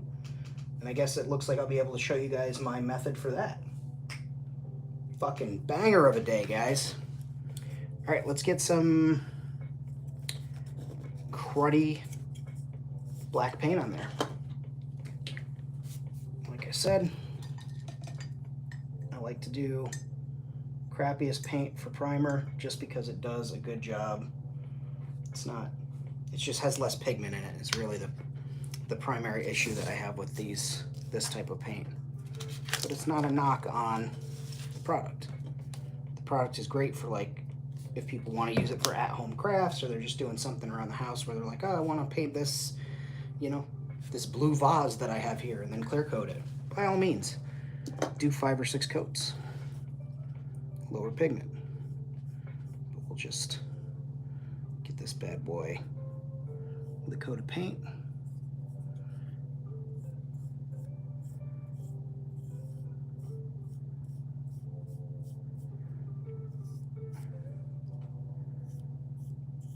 And this gets graffitied up too. I've got a few different ATMs, or as I call them in my headcanon, they're more so, they're credit machines, number one, but also you can convert your currency there. So if you fly in from, I don't know, say you've got galactic credits and you are going to be paying a Moncal pirate to, pick up some cargo for you. And he's like, I only take Moncal credits, or I only take gimmick coins. You go to the credit exchanger, the credit machine, the ATM, as you convert your currency or you pull from your account, And you can either pay them direct, or you can take out currency that is the preferred currency of the person. Now, some of them in Gimmick are criminal enterprise owned, like the Black Sun Syndicate, Crimson Dawn, the regular like space mob. There is a mafia in Gimmick, which is something I'll eventually expand upon. But you can just, you know, you might pay a fee, but also some of them are wired for transfers, say, between rebel units or Imperial units. Some of them are monitored, so you know, like if you're a crook in Gimmick and you're somebody who, you know, moves things through the underworld or helps people out or transport bodies for the mob, you know what I mean? Like you move spice, you know, you don't use certain machines unless you know you want your whereabouts tracked. And so that may be someone who's missing is like, I know that, you know, this crime family is going to be monitoring this and they know there's a huge reward for me. So if I can get to this ATM or this credit machine over here, that one, and I take out some money or try and access my accounts, it'll alert them and someone will find me and return me to my family for their reward, and I'll get to be back with my family. You know, this jet set spacer life isn't for me. I'm terrified. I think I pooped my pants on that guy's spaceship and I want to go home. So you would maybe ask your local criminals, like, hey, which one of these is being spied on, you know? Let me know. And if you're good enough, you'll find out. What up, Wentzilla? Had to step outside. I know what that is. Oh, Bjorn, the roof, by the way, is EVA cosplay foam from Yaya Han's line of cosplay supplies. Was a Joanne exclusive. Now she has found another vendor for her fabrics and foams.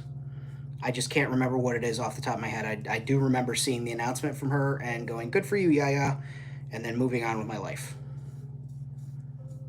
But I have, I could probably send you, you know, a good chunk of it. Still have 3/4, more than 3/4 of a sheet, but I just loved that hex pattern. And I bought it to make cyberpunk latex attachments, like mold and cast the 3 hexagons, and then I could just latex glue the latex piece or the foam piece to my temples and have little cyberpunk attachments. Just a weird little thing that I did, and they wound up being great for this type of stuff. I need to put some bird poop on the roof, on the roofs, and dinosaur poop, because there are, you know, flying dinosaurs around Gimmick that drop waste and other animals, but I haven't gotten that far. Like I said, I sit here and think, and I look at things and get ideas.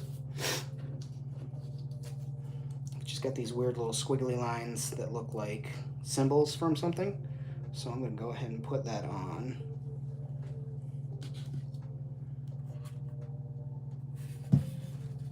Do it like somebody slapped it up on the 7-Eleven sign. Wow. It's just a dumb little thing, but it adds a little something.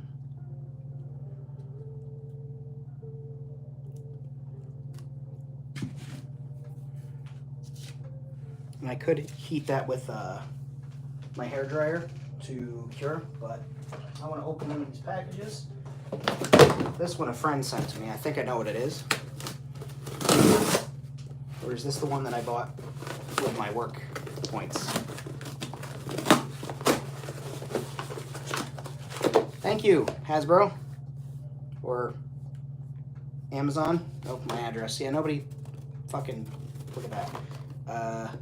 Yes, that's one I bought with my work points. Vel from Andor, but now I have the plastic that I need.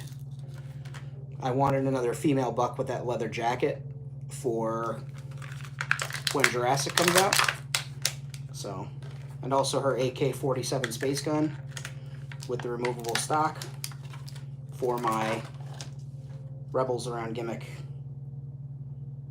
because that's badass.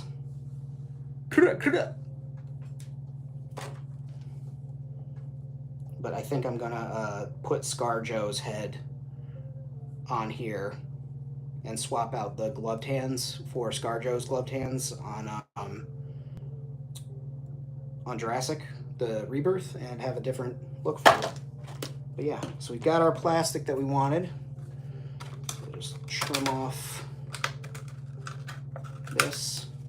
This is a great use for your plastic, so you're not like yeah, it's bad. We're consumers, especially toy collectors, we consume a lot of plastic now. I know Hasbro and Mattel are both really into improving their plastic usage by collecting ocean plastic and things like that, and also using more recyclable materials in their containers. That's great. I think a lot of the responsibility falls on them, but when I can recycle, I like to do it. And by recycle, I don't mean like, oh, I'm sorting it out into the bins and all that other stuff, because they make it really difficult to do that. I mean, like, I'm reusing this into something else. So we've got a piece, and we know it's going to fit over that. It's going to fit over that. It's going to look cool. So let's cut one of these out. We're going to cut it big. So I guess what we'll do is we'll just cut you here. Cut big around it because we want the excess. Now,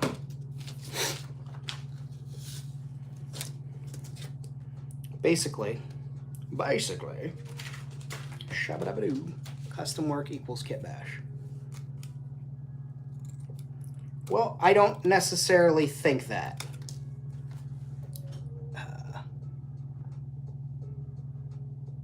Oh, I'm sorry. I thought you were, so I have multiples of the figure for custom work, €7 at a time. Yeah, no, absolutely. This was $11, I think she was, and I had a $10 Amazon store credit from work for being a good employee or something like that. I don't know. And so I went ahead and got that, and it was only like $1. I thought maybe somebody had popped in and asked what kit bash meant and all that stuff, because sometimes we get people in here that don't know the vernacular, and other times I get people that like challenge what I'm doing and tell me that it's wrong and blah blah blah, which could be. Fuck, it could be. All right. It's still got a ways to go on drying because it's humid, because it's raining. I even have the window closed. So let's let that set aside. We've got this piece of plastic that's going to fit perfectly over that. Now, how we're going to measure the dimensions is we could do it 2 ways, right? 3 ways. I'm only going to show you 2. The third way is get your calipers out. That's art, baby. It's all wrong. You get your calipers out, you measure the interior of the gap that's designed to accept the window, the screen, and then cut it to that. I'm not going to do that. The other way would be is you measure it in millimeters because it's easier, and then cut your plastic, fit it in. The third way is we're going to take a piece of paper and press it in, and I'm going to use my thumbnail to press the paper into the recess. It's going to make a little template of the size, and then I'm just going to drop it on the back of the materials and cut them out so that they fit. Then we will glue in the screen with Mod Podge. Then I will press in the plastic over top of that once it's dry, and it'll sit in there and it'll look like a plexiglass screen. We'll dirty it up too, because I don't know if you've ever used like a city ATM, like not even like in a dirty city, right? I mean, by nature, a lot of cities are dirty, but you know what I mean? Like, you go to your local city, whatever your state capital is, and there's ATMs sometimes on the street, which are questionable at best, but you go to use it and the screen's just like, it looks like somebody's punched it, maybe because their balance was low. Somebody's put a weed sticker on there so you can order THC delivery, and someone's got a, you know, you look beautiful today sticker stuck on there, and just all kinds of bullshit like that, and it really makes them like grimy and dirty, and everybody's putting their fucking dick touchers on there. And Zilla, did you hear I'm going to be sending you these? My ACBA bubbles and stuff for your photography if you want to use them, because I don't do 12-inch anymore, or 6-inch. I don't do 12-inch either. I'm a bit of a fearful fella, but you might be able to use them in your photography. So I thought I'll send those to Zilla. If you don't want them, I'm going to send them to you anyway. I just couldn't remember if you were here for that part of the conversation. All right, let's do a little more on here. We've still got this side. We can put some stuff on.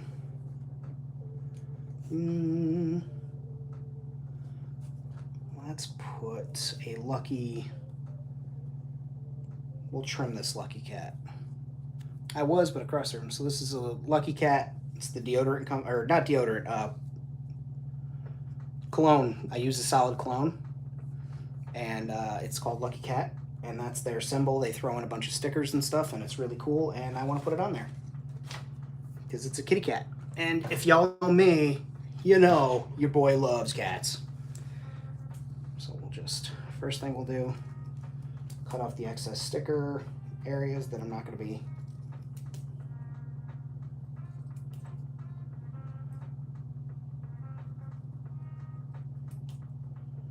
And then I'm just going to use my scissors to cut the cat off the remaining material.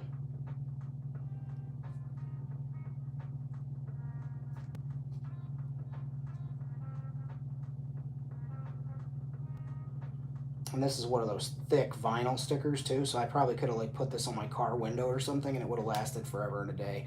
So that's neat.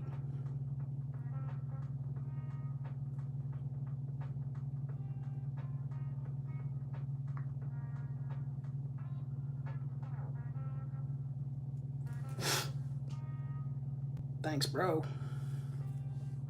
I got you, baby girl. I still have like 3/4 of a box full for you and a box that's almost full for Rad. I'm sending out something to Red, who's probably not here, but I have something for Numa City for him. I was going through some of my things and I was like, oh shit, that would be perfect for. I'll send it to you, Zella. I'll show you. You'll appreciate it.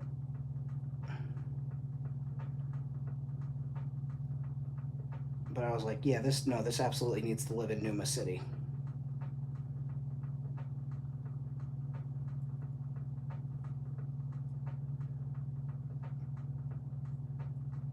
And this is a reminder too for anybody that needs it. If you get stickers and you have a bunch of stickers and you're like, man, I don't know where I'm gonna put these or what I would do, you can just cut out parts of the sticker. If you like say something's got a logo and you're like, man, I like that thing, but I don't want to put this whole fucking business on here. You don't have to. You can just cut it out. If you come across something in a magazine or newspaper and you're like, oh, that'd be really sweet, or you find it online, if you know, you could try and find the maker. It's always nice to like tag artists in their stuff.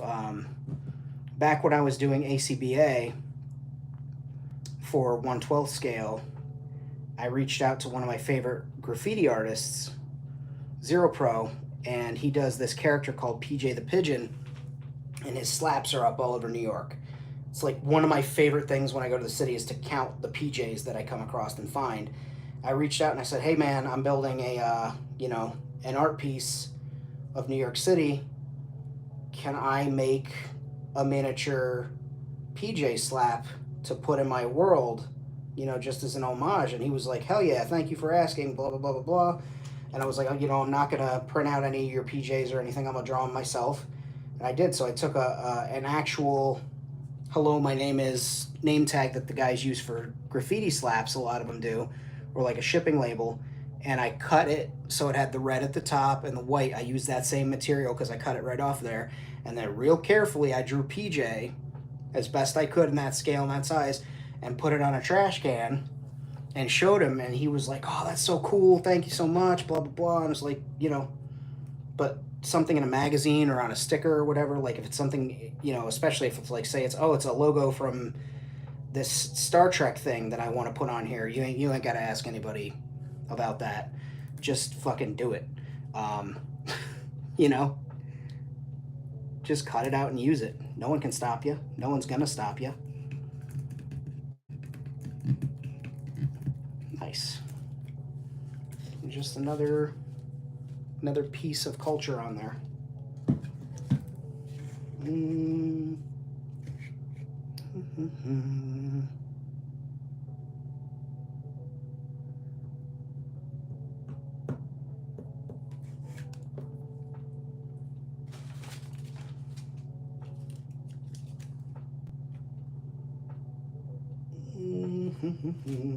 What are we looking for, famine? I don't fucking know. And see, I have another one that I can put in another area, so it almost appears like maybe they're either advertisements or directions somewhere. And that one I'll leave alone because it's got the city in the background, so that could be to Coruscant or allude that, like, oh, this is like upper class, this is the thing you want to buy, if that makes sense.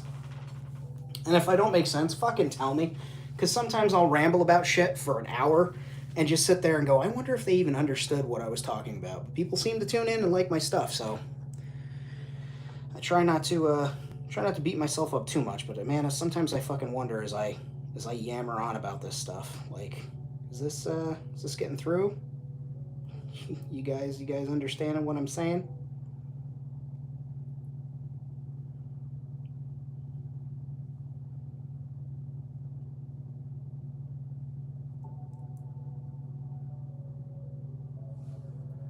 Zilla gets it. All right, cool. At least Josh gets it. If I can explain it to Josh and he understands, we're doing okay. Change the music up here. Let's do some synthwave.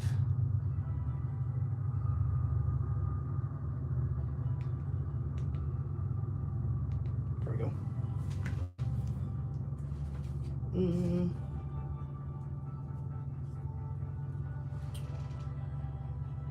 Alright, this one will do.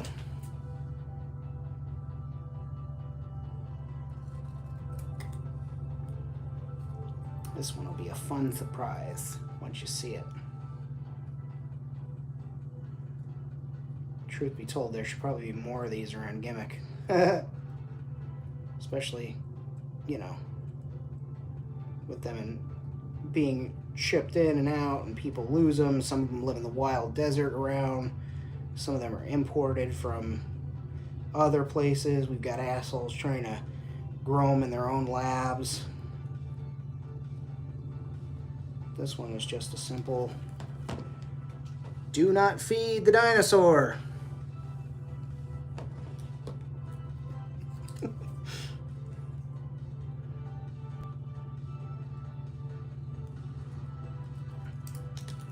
Especially that Zilla guy. He'll be feeding them, they'll be shitting.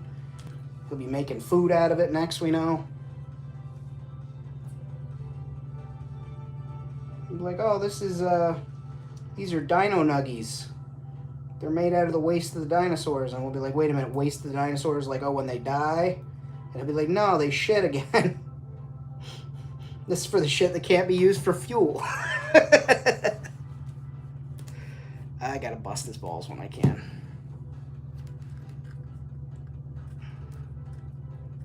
Love you, Josh.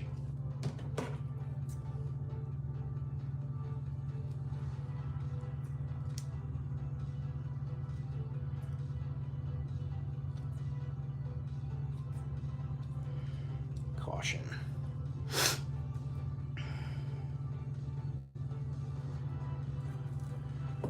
We'll just put a caution right there.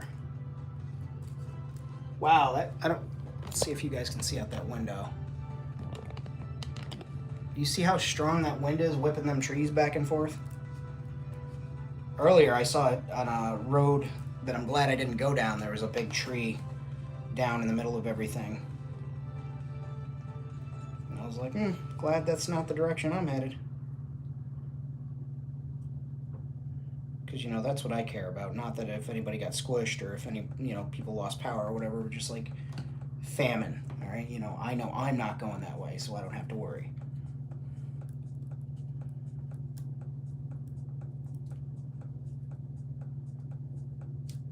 It's a joke, but it does, I do sound selfish sometimes. Often. That wind, she's a whipping.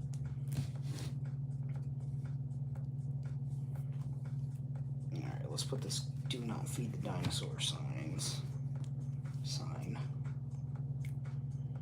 Right. Put it over some of that damage. That's smart. Yeah.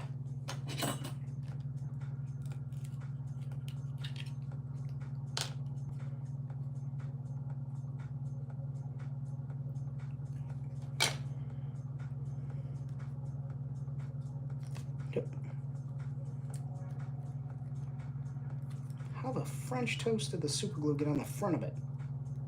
Doesn't matter. It's on there. Oh, because it drizzled down the bottle.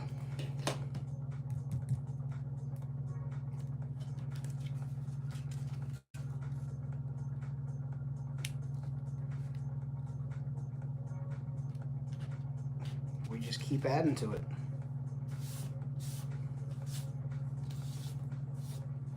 And like, I know you're thinking like, Famine, is that going to be finished today? I don't know. I don't know, man. Could be. We could call it. We could finish it. I just like adding stuff to things and making stuff look pretty. And let's see here. What else we got? We got Fallout, another Fallout automatron. But I feel like that one would go.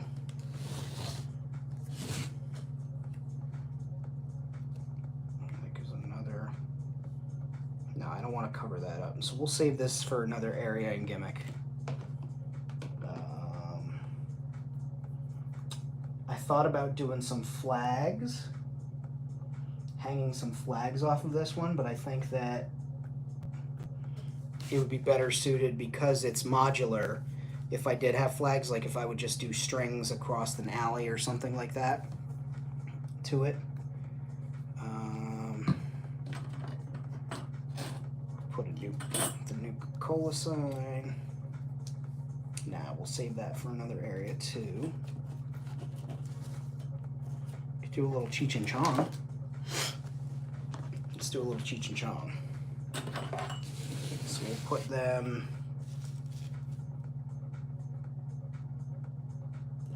underneath Leia. So we'll do a 2-inch, 2.5-inch strip of Cheech and Chong. And you're like, Famine, what are you talking about, Cheech and Chong? Some of their packaging. It's got Cheech and Tommy. So we'll go to there.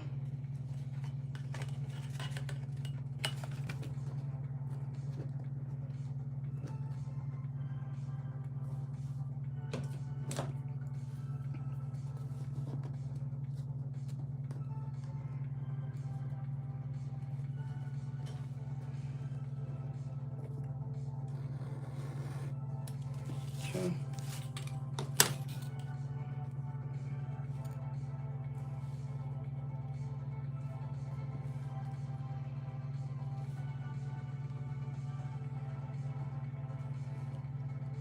So that Jedi Kush, you know? Space marijuana.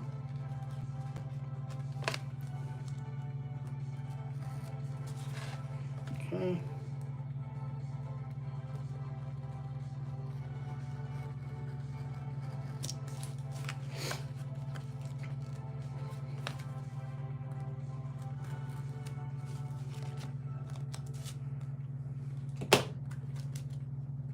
that just looks like an art piece. Maybe not necessarily an advertisement, but again, something somebody slapped up on there. And I think that's pretty cool. So what we'll do to make it even more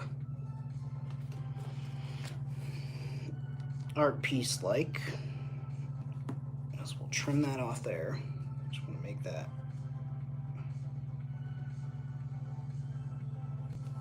I know what we'll do. We'll make it a little swirly.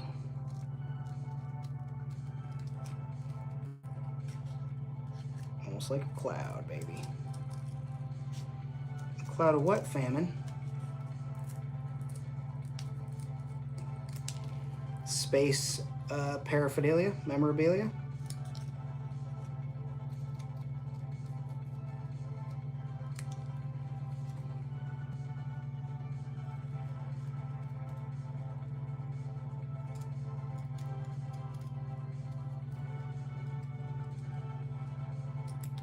Okay.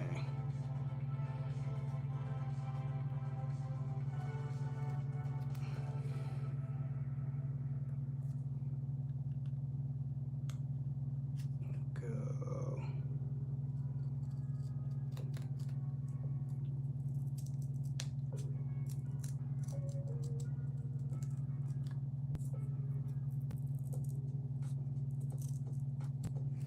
There we go. And then we'll go a little bit further.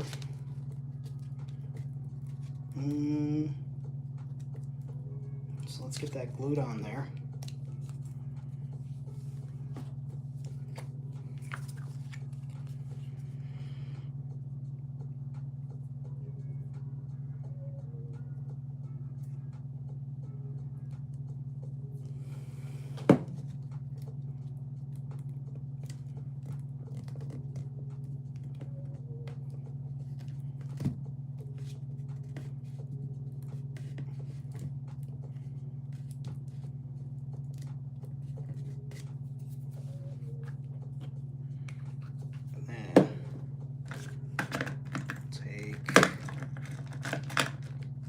Where are you, you cheeky son of a beach?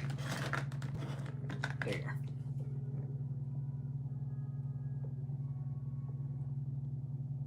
Makes feel better when people ramble barely coherently. Reminds me that more people do it than just me. Weird shit in Amrak, so it makes sense. Pork tacos. Strong like bull. Can't believe you're cooking up porgs. Poor little guys. They were fine. And that one had to sneak away. Go see the world. With that weird space lady. And her Chewbacca. Her fucking Wookiee pal.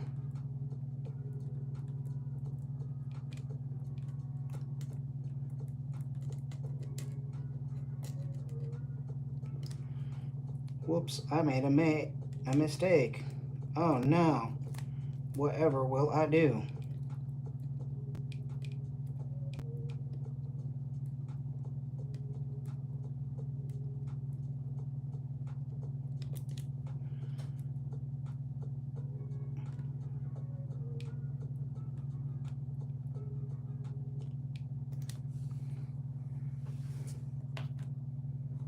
There we go.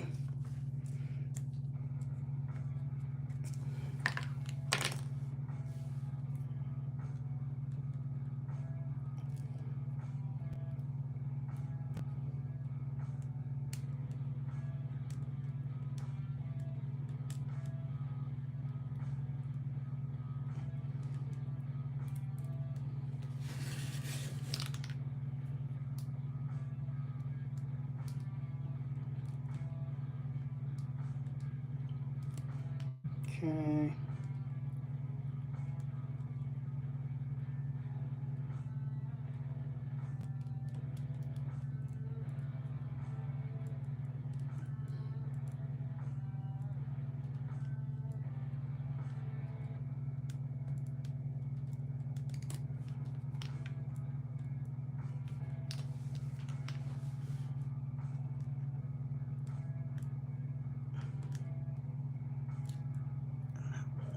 go onto the layout poster. Because again, somebody slapped that up over this.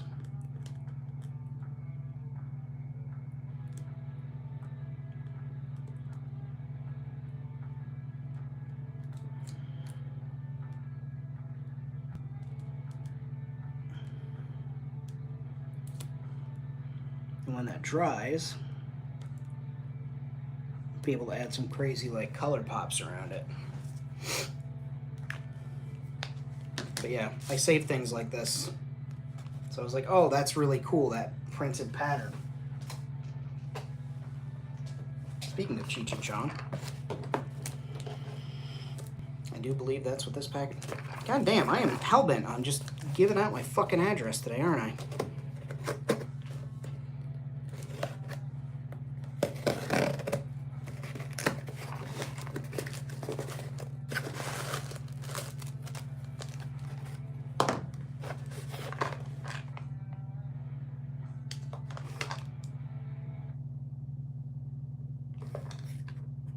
Yep. That is what it is. No, I'm not going to eat those now. Not with you watching me. Bjorn, you do know where I live because you have my address.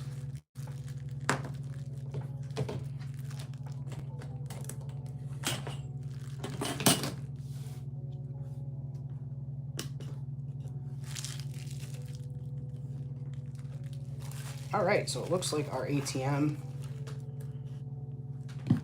is looks like our ATM is ready for some paint. So we'll do traditional, what are we thinking? Traditional like gray? Yeah. Let me grab some gray paint. Speaking of ATMs, I have from an ATM one of my weird, I collect weird things. You guys know I'm fucking weird to begin with. But I have something off of an ATM. And it's a fee notice placard. It's probably gonna go in my bar at some point. But yeah, whole famine. Weird things.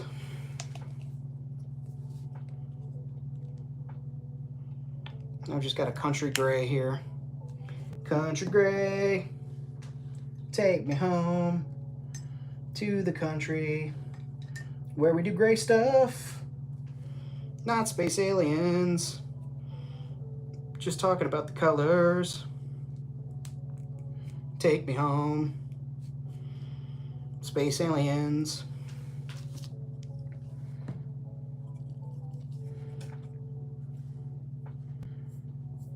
Oh yeah, this country gray, I forget, it's so close to white. This is gonna be a few coats. And you're probably wondering why I didn't just leave the print gray if I was gonna do that. It's that I say, mind your motherfucking business, bitch.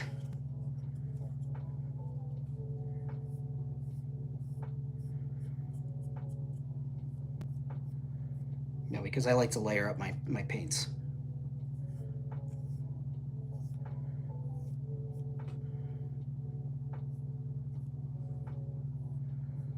I think that's my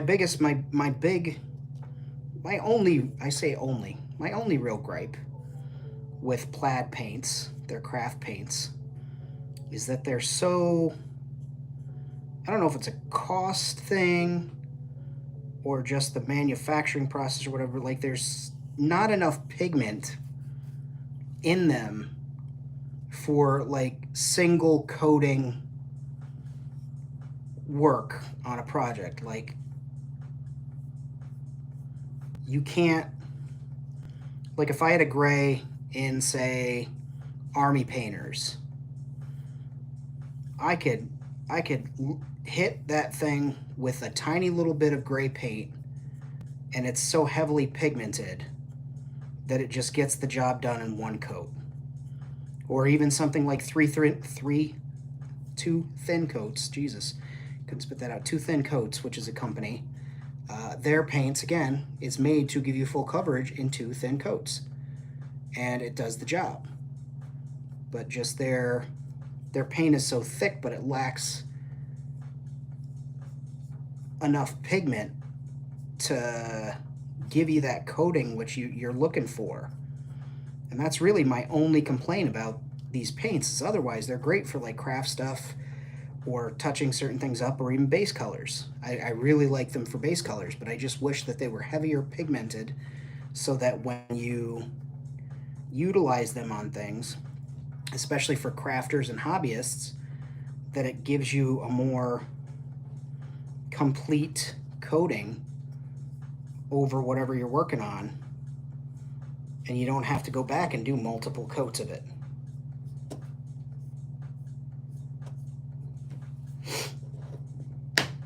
And I mean, yeah, that's my only gripe with the product. They're doing something right, but it's just I feel like they would do so much better with sales to people in our art field if they had more pigment heavy paint. Like you try and do something metal with their metallics and you got to go over it in order to get the look, just because of how,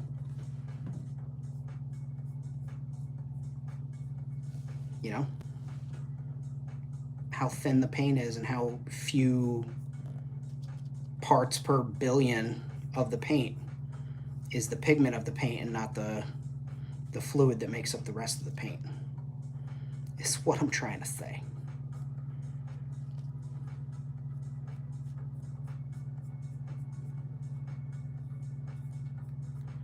And if it's just me, please sound off, but I feel like this is a universal experience I've heard other people talk about with theirs.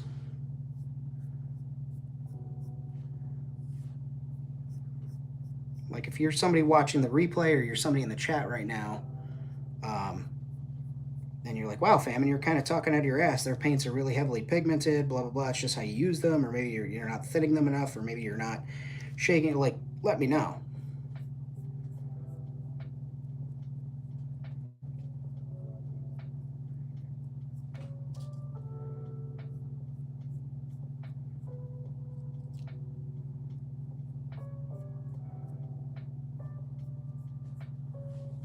Nice. Nice, that's a great price. I like that figure. That was a really good figure. Really good likeness to Jude Law. I think I got 3 of them, question mark? 2 of them. And I repainted the one, just gave it a really good paint job, in my opinion, of weathering and a wash on his face, and really made it look like him. Really brought out the lines and everything in his face that they had. The weathering made him look like an actual pirate, dirtied up the coat. And then I used another one and swapped out the arms from Lobot and used Lobot's arms, gave them a paint match to match his undershirt instead of the coat, and had a really good coatless pirate. And I threw him in shackles and manacles and binders. That's what they're called in Star Wars. Threw him in a set of binders, and I've got a pirate. I really enjoyed Skeleton Crew. I thought for sure I was gonna. They really marketed that wrong. I don't know if they've course corrected, but man, did they market that wrong, because they could have brought in even more. I guess it was the highest rated viewing, like beat out The Mandalorian and all that stuff. But boy, I feel like if they'd have marketed it the way they should have, instead of Goonies in space, I think it would have even done bigger numbers. Done even bigger numbers. Is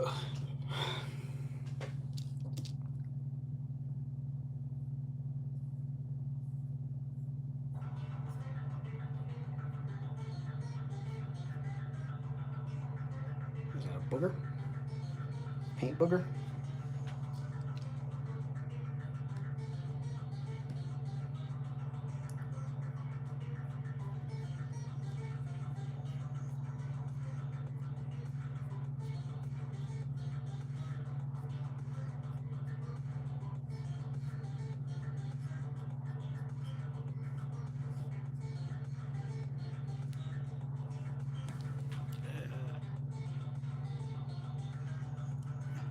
Yes, I saw. She's gonna be the Slayer to Buffy's Watcher, which I love. I love the idea of Buffy continuing on as a Watcher. I did not keep up with the comics as well as I wanted to, so I don't know if in the comics she became a Watcher in the series. But man, do I just love the idea of, okay, she's really the first Slayer to just continue living life. You know, all the other Slayers get killed by vampires, and that's why there's Watchers, and that's why there's a council, and all that other shit. And just can't wait. Can't wait to see her succeed, and I can't wait to see more Buffy. It's gonna suck with Dawn being gone, with Michelle Trachtenberg being gone, and it doesn't look like Brandon is going to be able to come back because he still struggles with his alcoholism and has to be away from the rest of the cast and crew for reasons. But otherwise, it seems like everybody that wants to be involved and is from the previous show is going to get to be involved. So, and I hope that Andrew makes an appearance because that character killed me. Just one of the funniest things on planet Earth.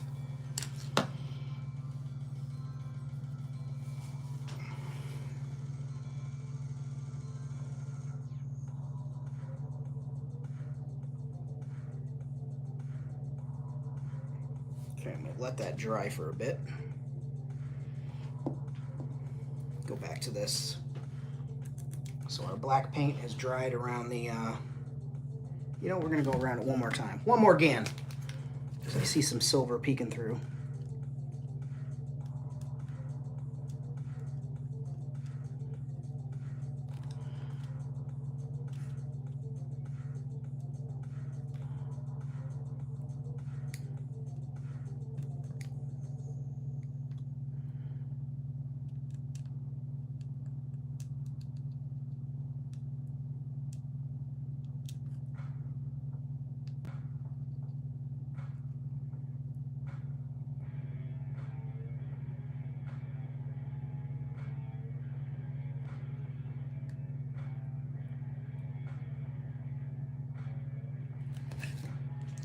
Cool.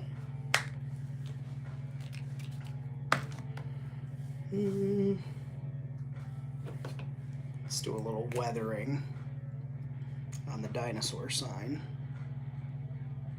A little chip weathering around the edges. When I say chip weathering, it's just literally like I'm using the silver to make it look like the edge is chipped and not, dragging it where I would be just doing highlights and hitting the raised edges, but I'm like carrying that from the edge to the interior of the sign over some of the color, So it's like, oh, this sign is old enough to have things chipping off of it, and the paint has been out in the weather for long enough. I guess we could do a little bit of that here. Make it look like things are chipped out a little bit. People are unreasonable. Maybe they throw shit at things. It's space, man. People are dicks. And layers, too, is like, that's another thing. I actually have a chunk in the other room in my office, which is currently storage for a billion things. Since my grandmother passed, like, people are like, oh, hold on to this thing, I want it, I'm gonna come back for it. And so I've got like a bunch of shit that I'm saving for them, because otherwise it's like I don't have any use for old women's clothes. I don't.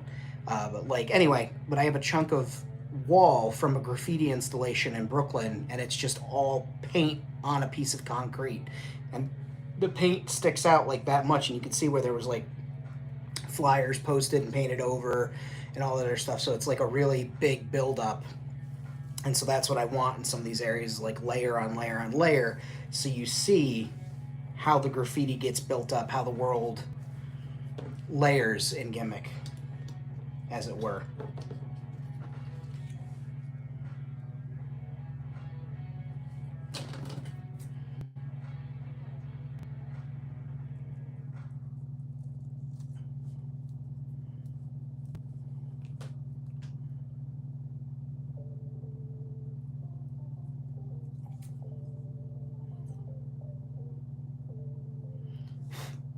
Get out of there.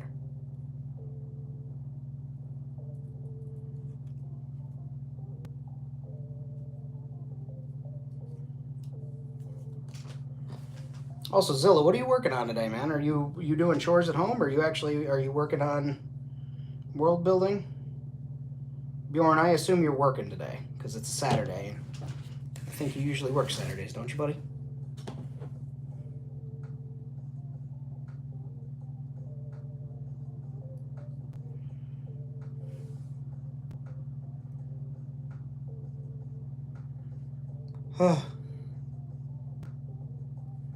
Get in there, piece of tape, piece of razor blade.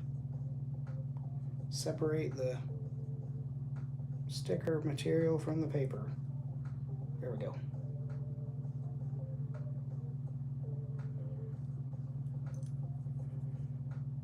You are working. Bjorn is the man who makes that money.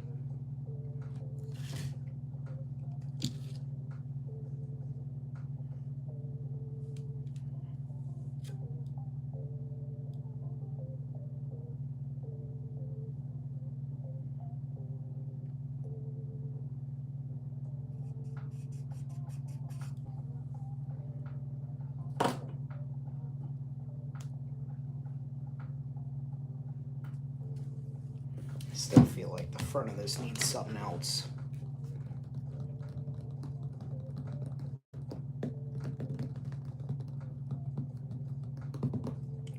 I don't know what though.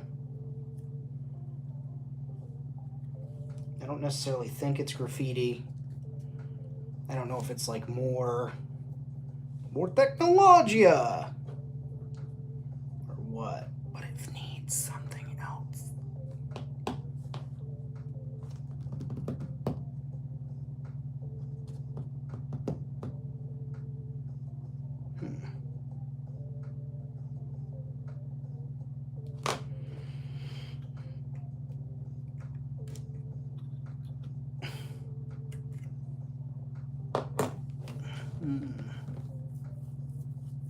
You ever get that where you're like 3/4 of the way done with something and you know it like needs just something a little bit more? Got some wires, I could do that.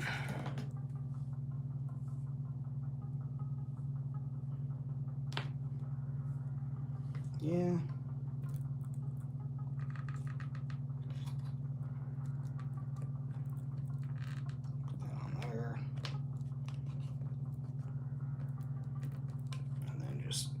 Wire to the roof.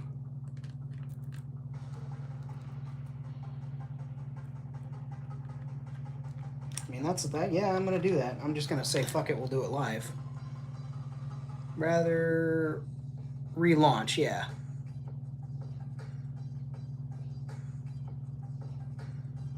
Yes, sir. New area with 2 Timbo buildings, gluing as we speak. Nice.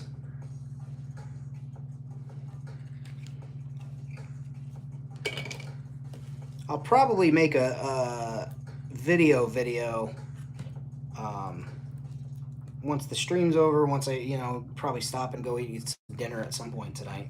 But like do a video of like what happened this week, what I did, what projects I've got coming up and whatnot, because I still want to make long form content. I just love streaming, and like it's good for the old brain for me. It's good for the old mental health, you know?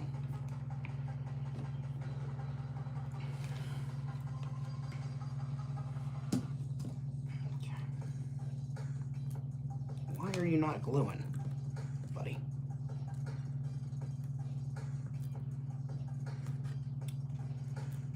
Okay, this is an interesting development.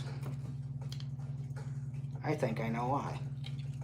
I think there's too much paint on that piece, and so the super glue, yep, pulled the paint right off and left it bare, which means that's got to get scratched up in order to accept the paint. That means that's got to, let's see.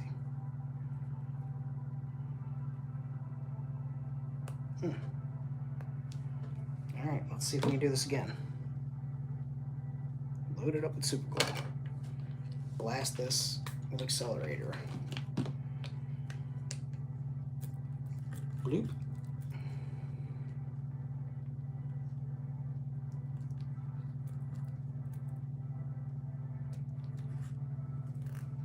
Science, bitch.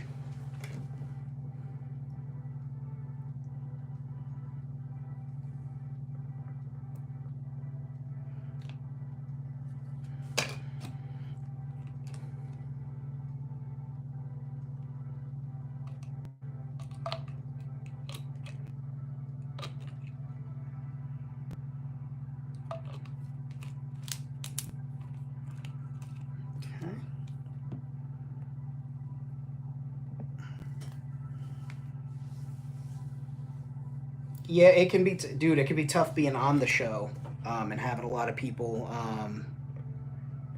talking all at the same time.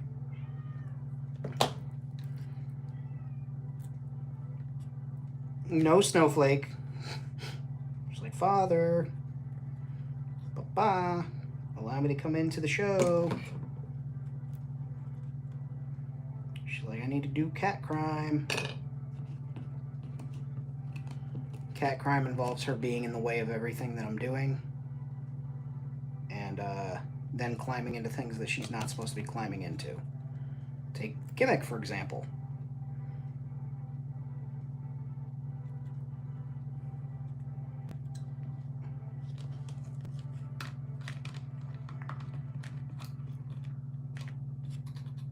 Yeah, right there. That's going to be good. So we'll load that up with some super glue. That's wood. Should stick a little better. Yep. We'll just hit that with a little bit of accelerator. Nope, that does not want to stick. Come on, How. No Snowflake.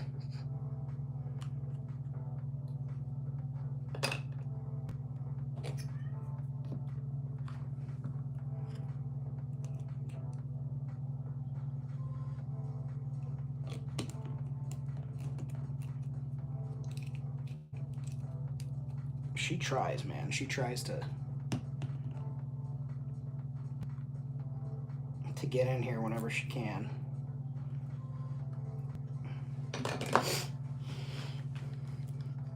And it's funny because, like, she knows, I'm certain she knows that she's not supposed to be in here, and I tell her. And then of course I'm a pushover, so like I'll eventually break and let her in.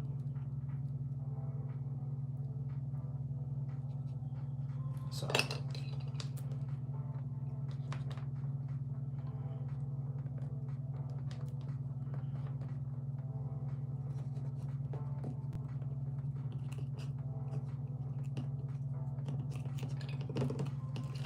but I don't know if you've tuned into any of the World Makers Consortiums lately. But when we have a lot of guests talking, you'll hear I'll actually speak less because I found that I will yammer on and contribute to that. And since it irritates me as well, like as a sensory thing, I'm like, wait a minute, Famine. If it bugs you, it probably bugs other people, and then you fucking jibber jabber the whole time. And I'm like, oh my god, I am jabbering and gibbering. So I've learned to like dial it back when there's a lot of people talking. Because anything that I say, you know what I mean? Like, it's not critical. Anything that I add to a WMC episode, like, yes, my presence there is wanted and necessary, but it's like, I'm not saying like, oh, the cure for fucking the common cold is this, right? I'm just adding to the conversation and whatnot. So if I can hold on to my thought until other people are finished speaking and then ask, I'm working on that and trying to feel a lot better about doing that.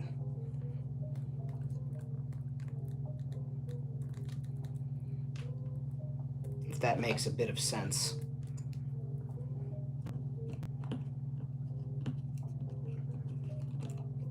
This is dangerous.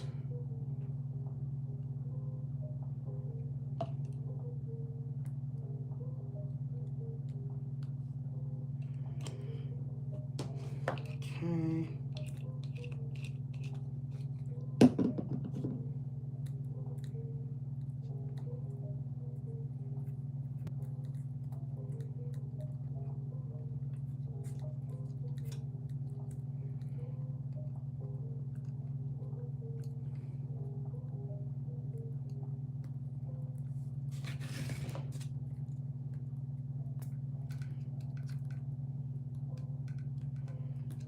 So we'll put a drop of glue there. Push that hose right into it. Come on, bitch.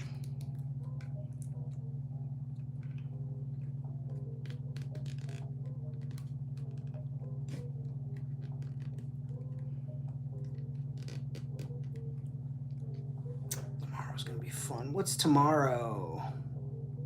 Oh, you're gonna be on the show with Audi, the Road to Joe Fest.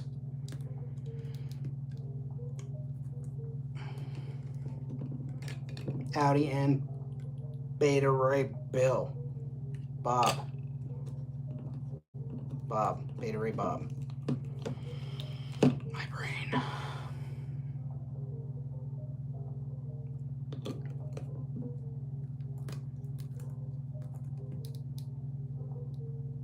Okay.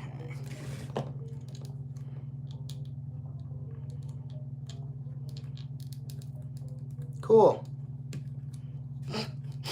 I just super glued myself to the thing that I was trying not to super glue myself to.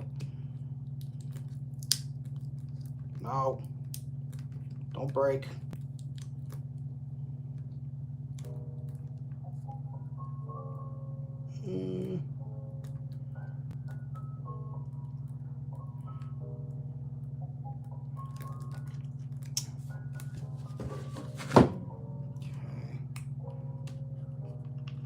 There we go.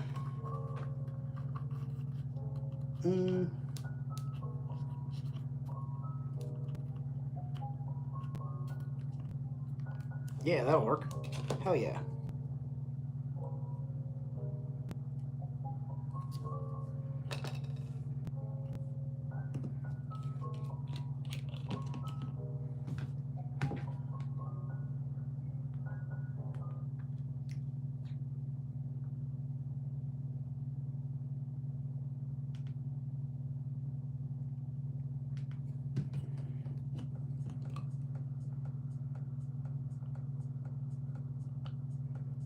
Okay. And then I'll just do one more drop of glue there, just to help keep that in place.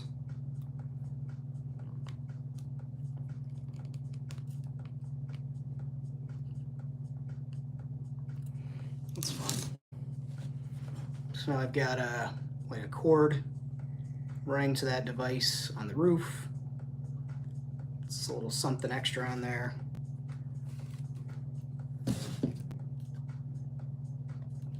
We'll glue that there though,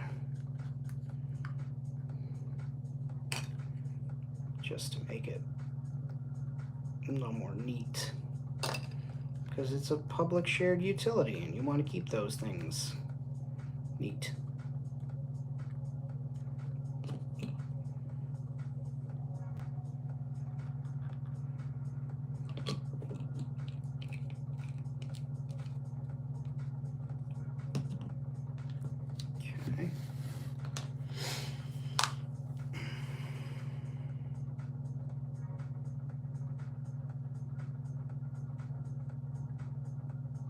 do have...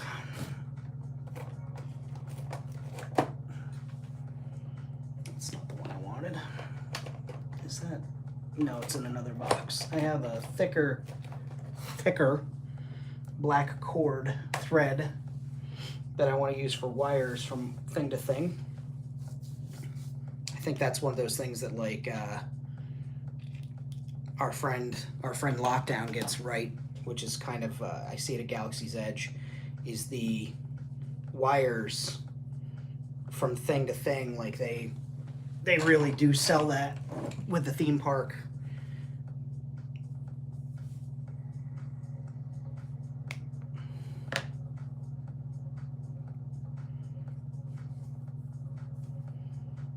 And in case you're wondering why I'm just cutting up these random like charge cables, is I have so many charge cables for various things, and like when I get rid of an antique USB thing, oh, it was a charge cable, yeah, for something that I already have like 3 of that cable for, or like, you know, I get rid of the piece of tech and I don't need it anymore, just get rid of the cable too. Or don't get rid of the cable, I just hold on to them.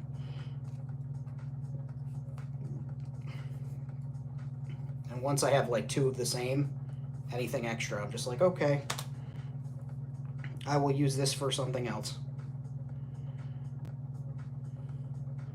So let's put that one in there. In the Lego? Nah. That looks more like... that needs to be there. Yeah.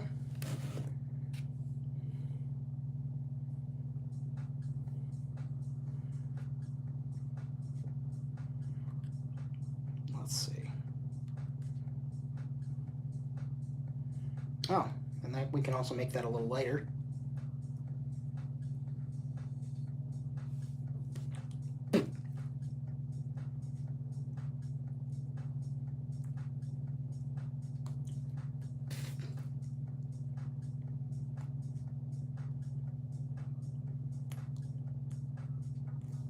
Don't do what I do, kids.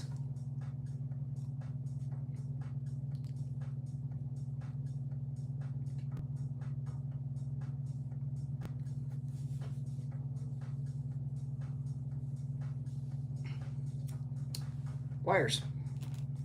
Wire. But yeah, don't do that, what I just did there with my teeth.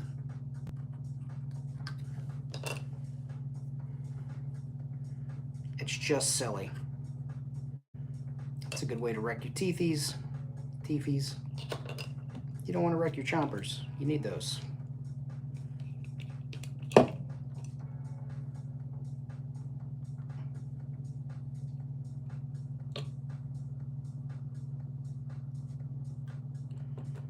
You don't want to ruin your teeth.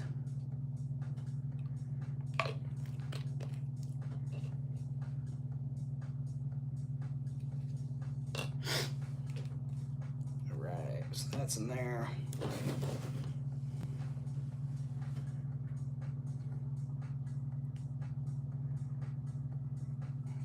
think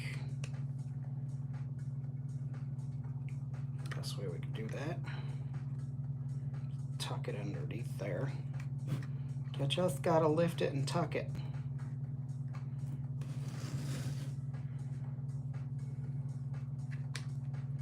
There once was a man from Nantucket.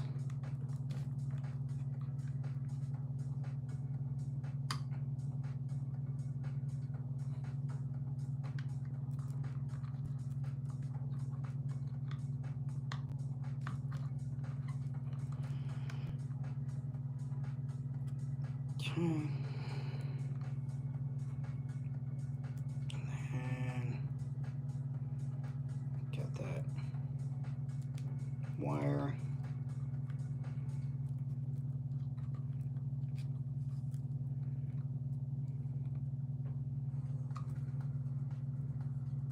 And then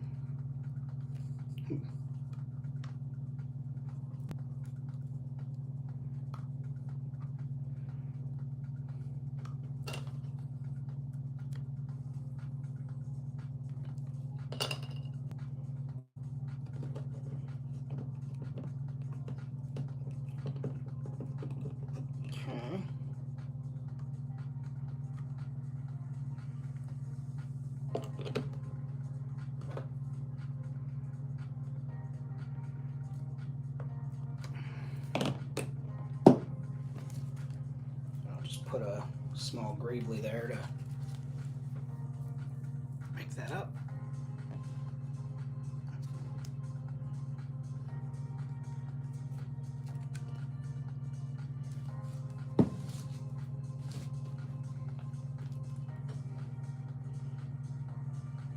Cool, now we've got some extra wire to use. Positive and negative, in case you were wondering what those were. And now let's put another layer of the weakest paint in the world over top of this piece that we're working on here, this ATM.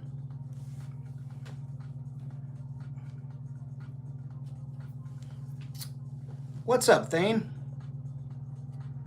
What are we making tonight? We are, I've been at it for almost 2.5 hours, and we've just been beefing up the graffiti on this building and adding some greeblies and things, adding some stuff, and we're working on an ATM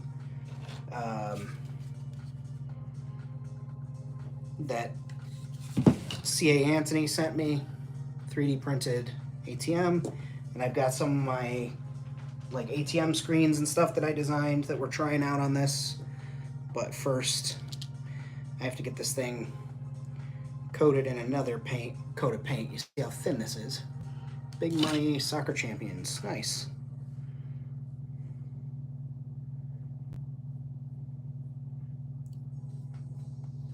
Football!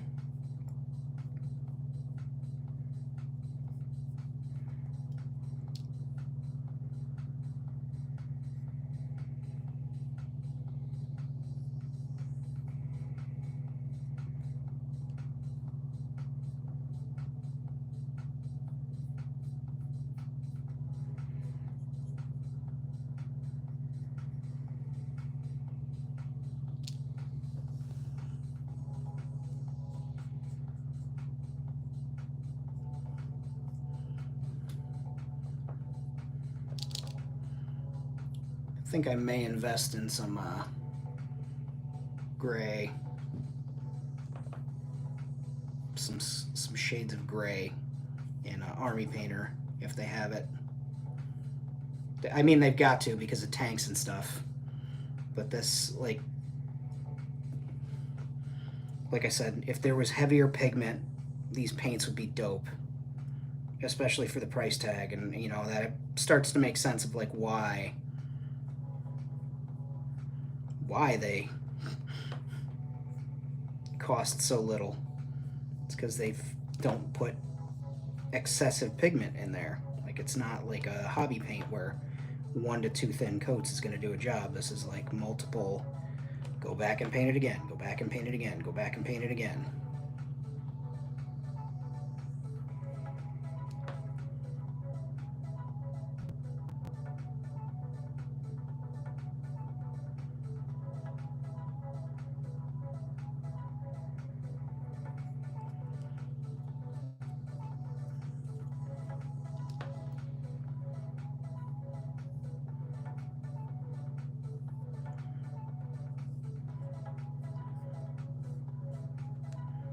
And also, it doesn't help that it's so humid that's taking everything forever and a day to dry, because we're in the middle of the...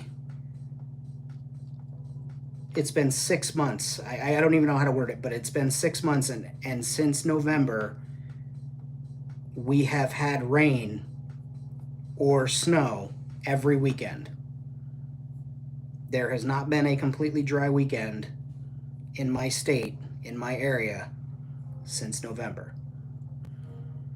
And it's driving me up a fucking wall.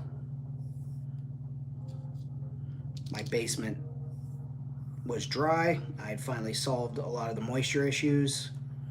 And then we just got such a onslaught of rain that my sub pump couldn't keep up with it, and the water started coming through the walls again. So at some point, I'm gonna have to either shell out money to have a company come and dig some French drains, or I'm gonna have to get a shovel and have a lot of sweat equity into it and do it myself. and I'm not looking forward to either of those options. Because it's not like, you know, like, oh, let me plant a garden and I can stop for a couple of weeks and come back to it. If I start digging around my foundation, I've got to put in the work. I've got to go, got to get it done within a certain amount of time to keep the rain out and all that stuff. Severe drought, driest spring. Yeah, that sounds about right. It's the whole planet is changing, and we can't get some of these chuckleheads to fucking pay attention and solve it, and it's heartbreaking. Because we're already on track after this rain. They're talking about higher than average temperatures, so it's going from extreme lows to extreme highs to high and dry, and also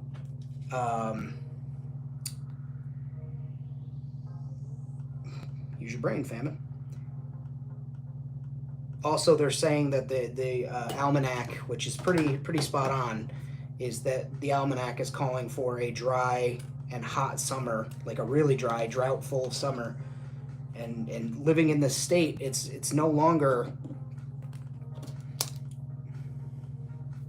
the weather that I had growing up as a kid. Like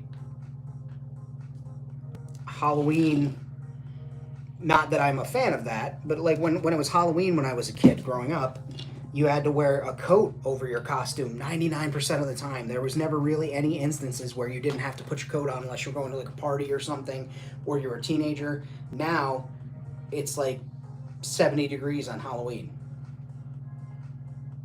Yeah. Yep, we have the smoke coming to us, Josh, but thankfully the rain is pulling it down and letting it rain out, but also then the lower states have the Sahara dust storm coming from across the ocean. So it's like can't get a fucking break. Can't get a break for trying. But it is a very weird. The planet is trying to tell us, hey, knock it off. We're going, what's that? Build another factory and dump stuff in the ocean? Okay.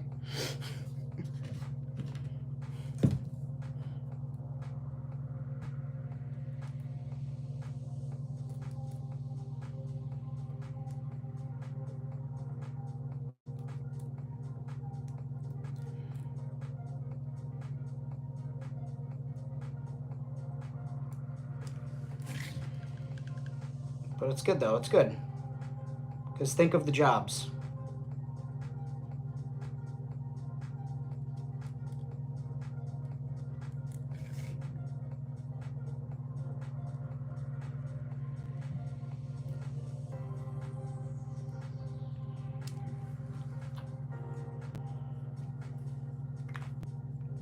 Yep.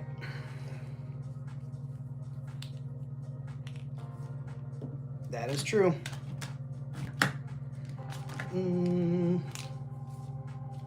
Purple, red, green, yellow, blue, blue.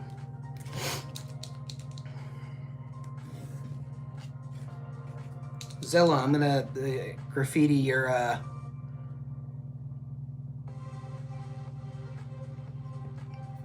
gonna graffiti Zilla on here because it's the wall with the "Do Not Feed the Dinosaur" sign.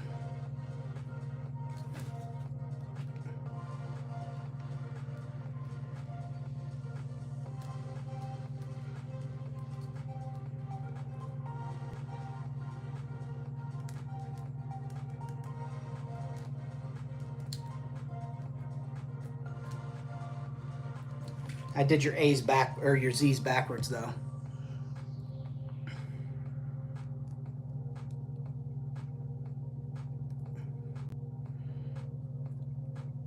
Your L's backwards. I don't know why I said Z's. Jesus Christ. Bjorn, that's actually one of them things that makes me laugh is when my boomer family members say that. They're like, oh, I should take the warning labels off of everything and just let nature sort it out. And it's like the reason that there are warning labels on everything was your generation needing warning labels on everything because you guys fucked around and did dumb stuff.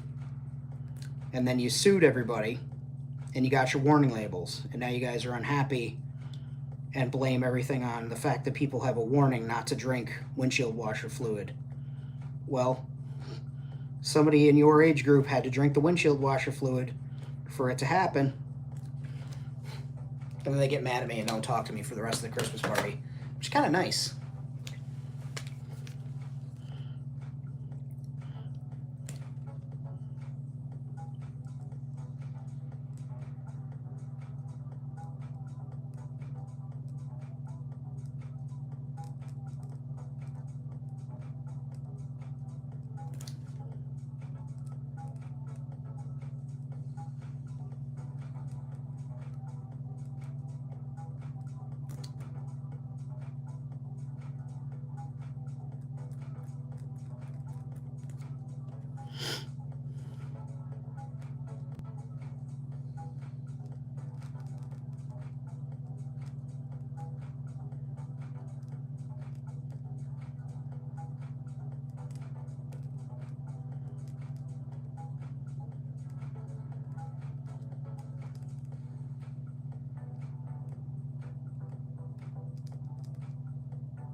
Now,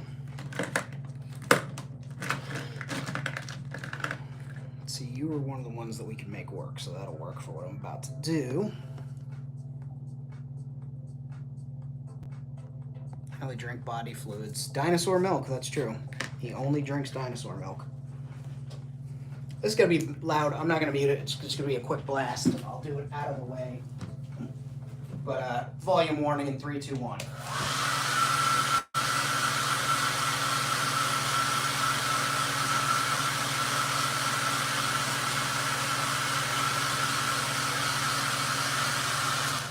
Like I said, quick blast.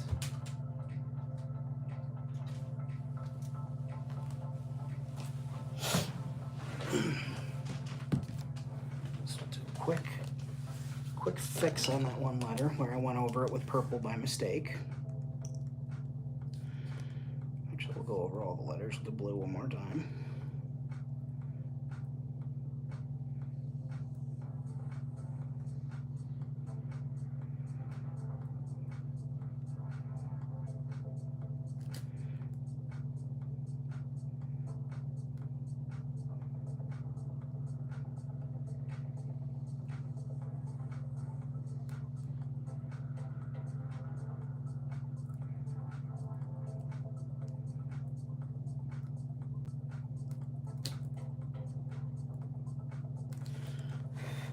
Second to dry up. Drinks dino milk. He's eating porg nuggets. Fucking guy's going to you know, Reeves Roasters. It's crazy. It's crazy thing. Well, that's drying. Just trace this again with red.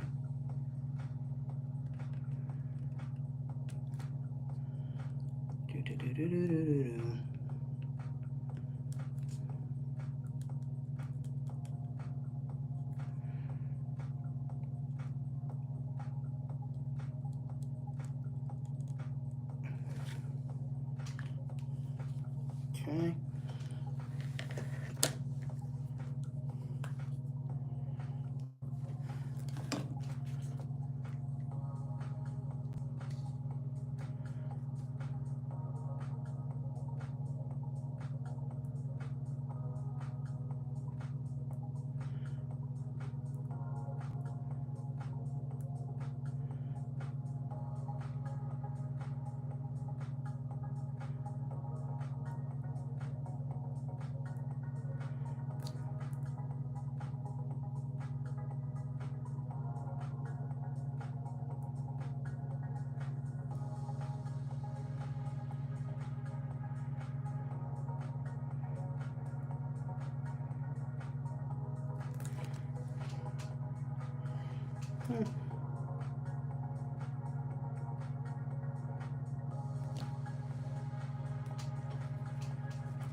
He milks the dinosaurs himself with his mouth. That's the strange part.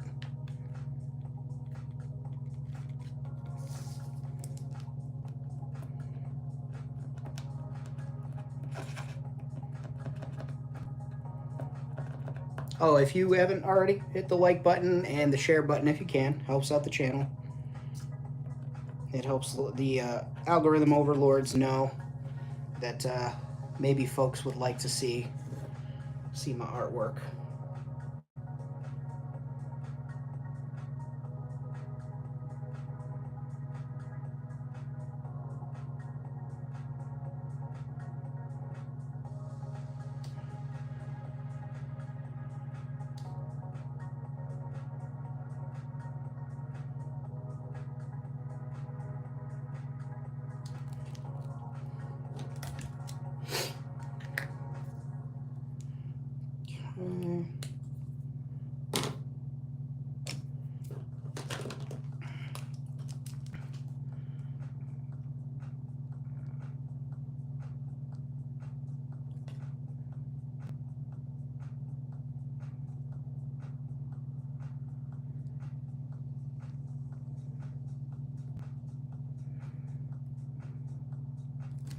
I see. That's why that didn't look right. Nope. Don't understand.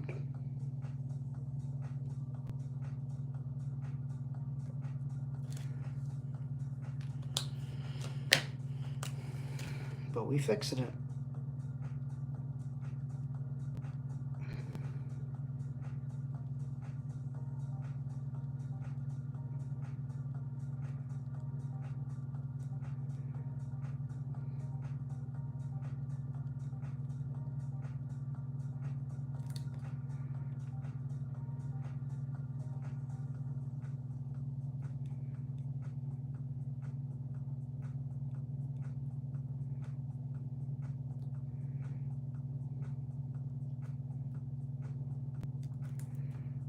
Okay. Now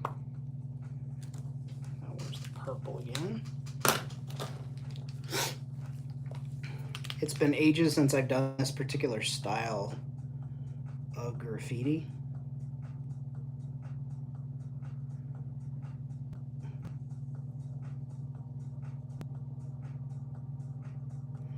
So I'm just hoping it doesn't suck dick.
Okay.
Is backwards, but it says Zilla with 2 backwards L's.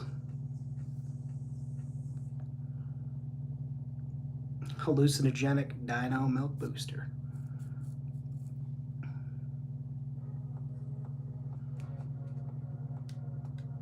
I'm waiting for that bitch Josh to come back and look.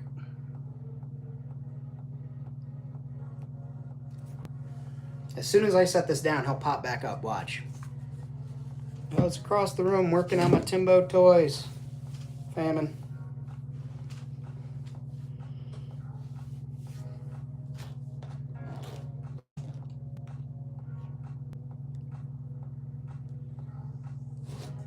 It's cool. I do want to put that little, like I was like, oh, let's put a Greebly on here to fix that little goof that I made. Which Greebly should I use?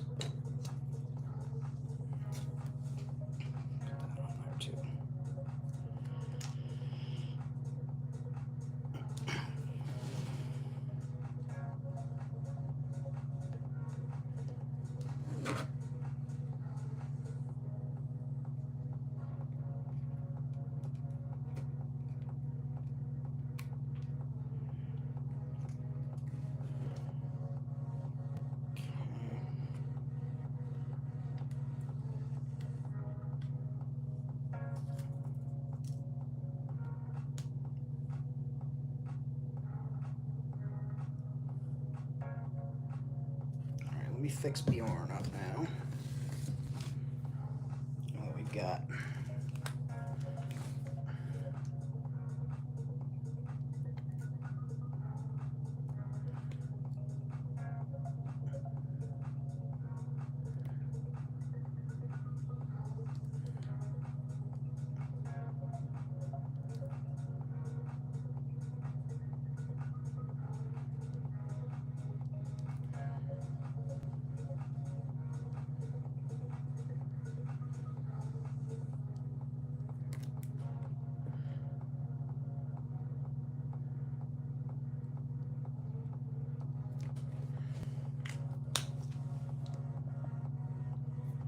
That's right, you see.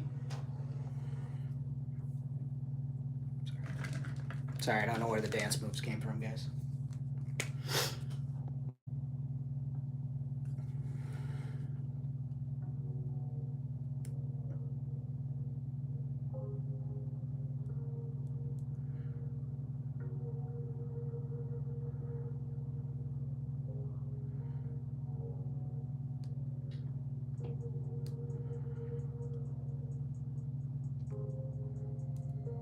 Boy, it is fucking windy.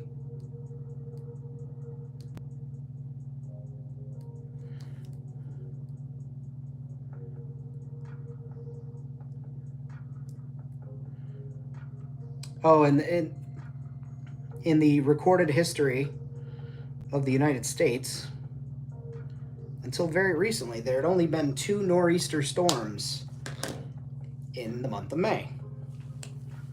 Until last weekend, then there were 3. This weekend makes 4. So there were 2 back in the early 1900s and previous to that in the 1800s, and then all of a sudden now. So it's good. It's fun. It's fun that we are like this.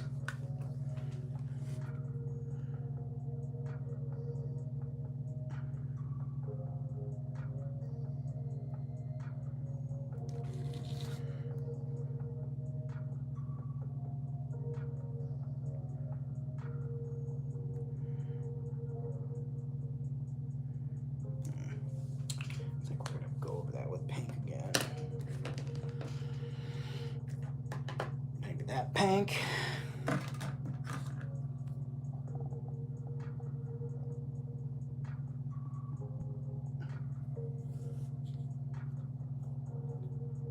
Thane, did you retract your messages, or is that YouTube doing that? Just so I'm aware.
Okay. It's got some Bjorn graffiti on there. Zilla down there.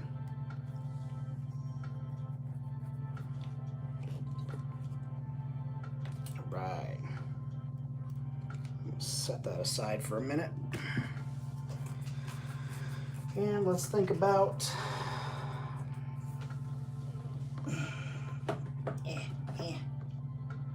that's olive gray.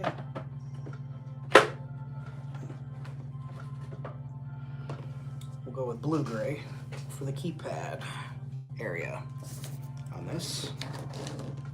So now we grab a nicely tipped brush, wet it.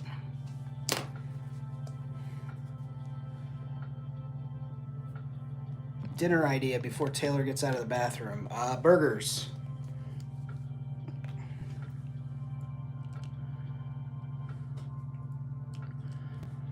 Do chicken breasts and broccoli, some pasta. Toss the pasta with a little bit of oil, salt, pepper, maybe some Italian seasoning, some oregano. Go a little bit heavier on the oregano and parsley. Chop up the chicken, throw it in with the broccoli, hit it with some Parmesan cheese, serve it with some red pepper flakes on top. Easy pasta dish right there. Like, how detailed do you want me to go?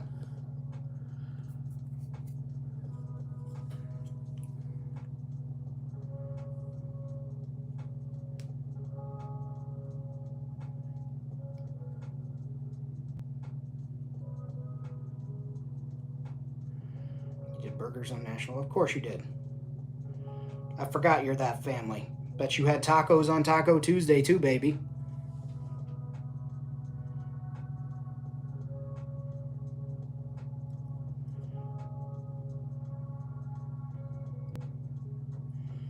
Yeah, the pasta, dude.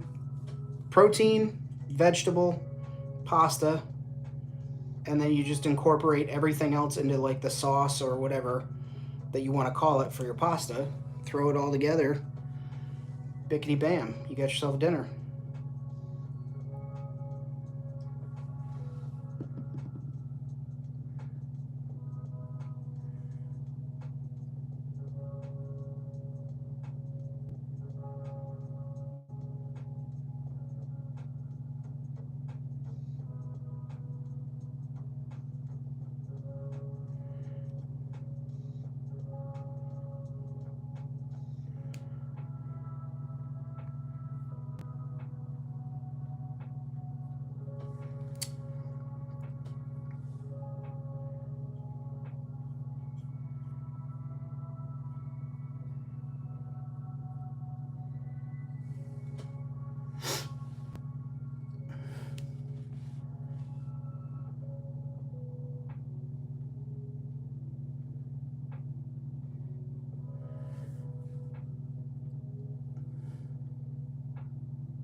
You could do similar with steak. That one's always a hit. But chicken and broccoli with pasta with a little bit of oil and, like I said, seasonings. Maybe a little butter if you're into butter. And then throw your broccoli in it, toss it, and like I said, Parmesan and red pepper flakes on top. That's a meal right there, baby.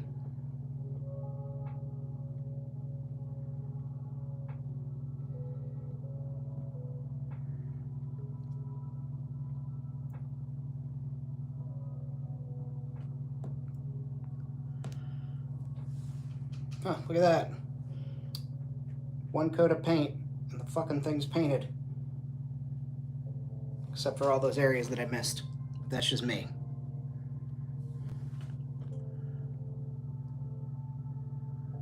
Like on the corners where I kept hitting my fingers.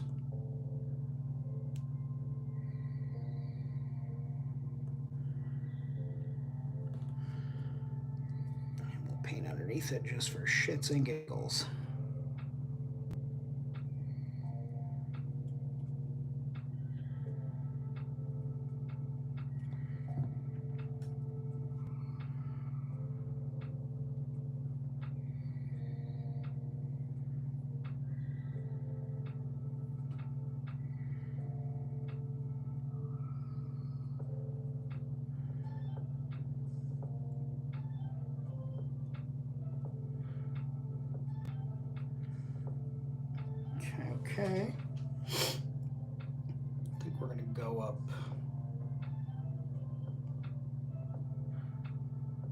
Yeah.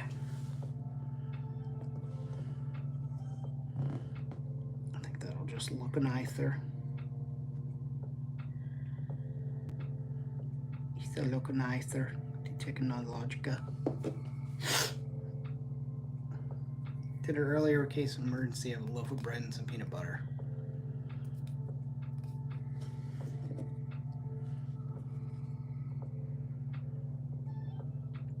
You can't pay me to eat just a peanut butter sandwich anymore. I gotta have some jelly or some jam, some type of preserves, a banana, something. But I just can't do peanut butter sandwich on its own.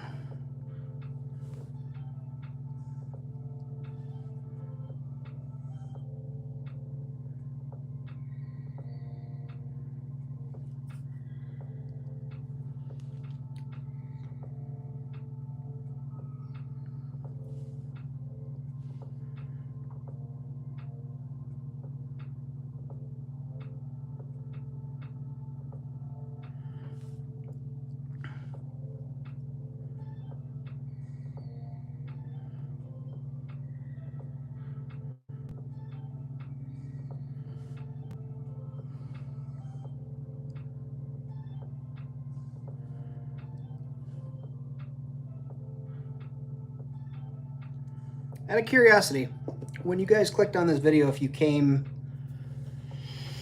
to the stream, did the thumbnail have a picture with like writing on it, or was it just my logo?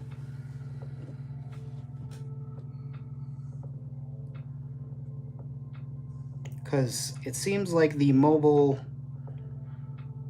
YouTube app doesn't like to save my thumbnails that I apply to the picture, to the app where it says you can upload a thumbnail every friggin' time. And it's tiring. But if I take a picture, if I do like the stupid camera, just the logo, interesting. But if I take a picture with their built-in camera, it sure attaches it as the thumbnail immediately.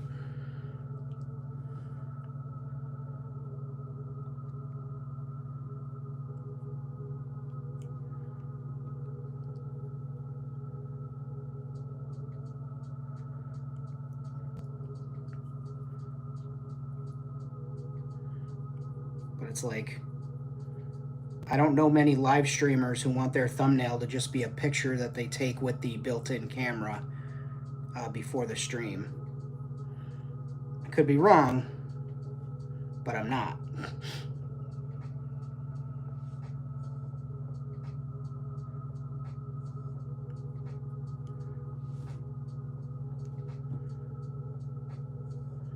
Because sometimes it'll show up for a hot minute and be like, oh, thumbnail, and then all of a sudden it'll be gone.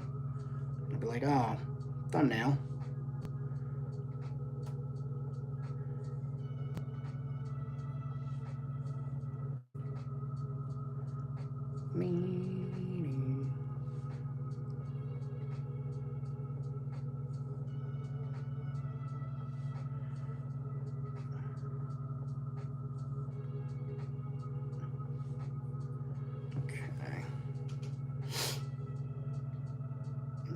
Nice. All right, I want to get that screen in.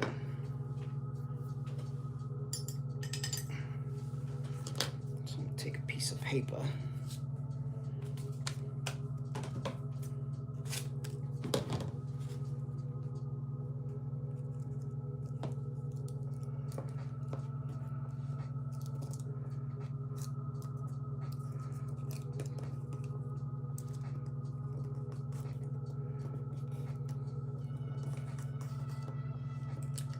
Perfect.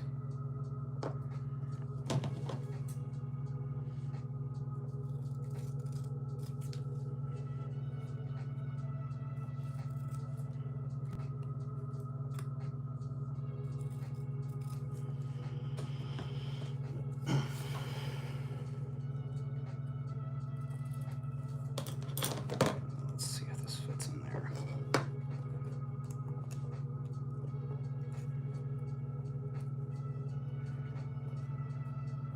Yep.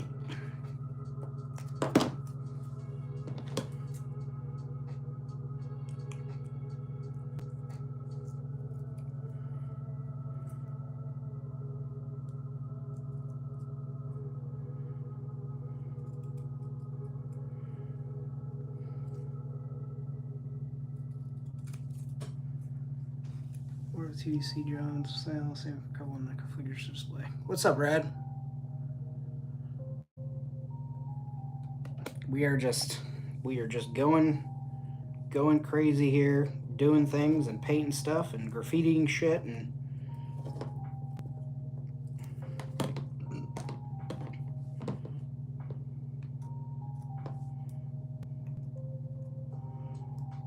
I'll make it a template.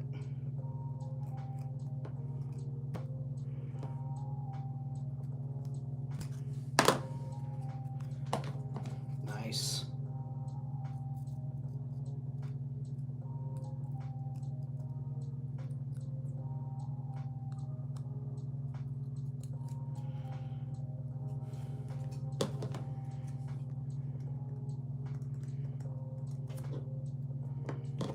Alright, that's going to be my little template for the plastic and the center of the screen.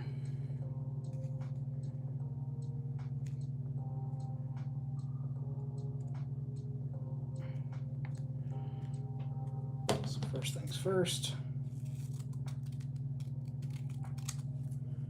cut that off, don't lose where the place is.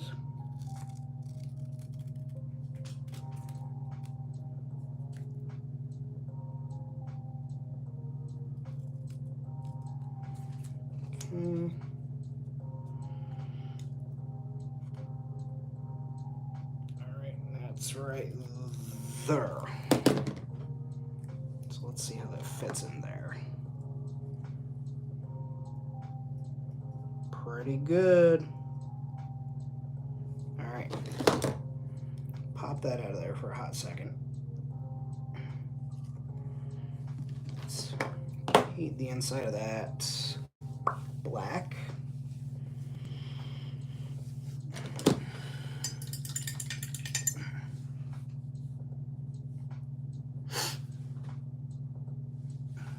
Nice Dawn of the Dead. Oh, my Dawn of the Dead poster. Thank you. I rotate that one between that and A New Hope.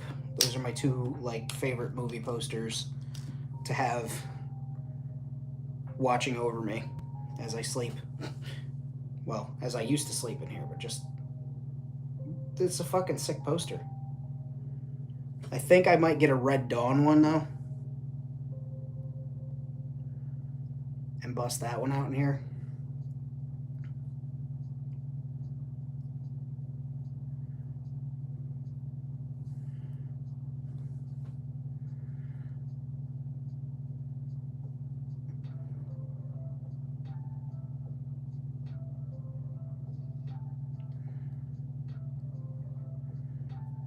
At least until I wind up world building over in that spot. Yeah, I would argue it's his best. Although I truly do love Night of the Living Dead. Still scares the shit out of me. I don't watch it by myself as an adult. I don't care. And if I do watch it by myself as an adult, it's got to be middle of the fucking day, sunny as hell outside, zero chance of zombies, because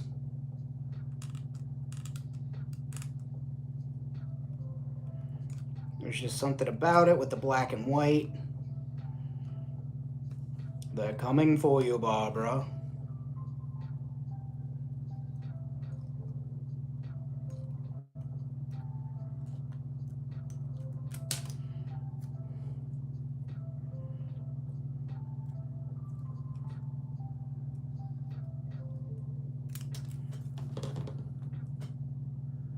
Yeah, absolutely.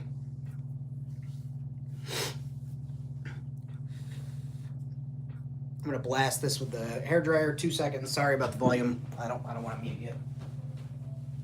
Ouch.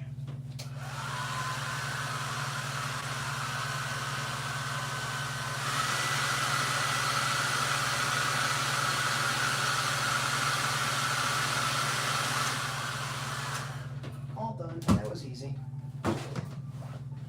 See how easy that was?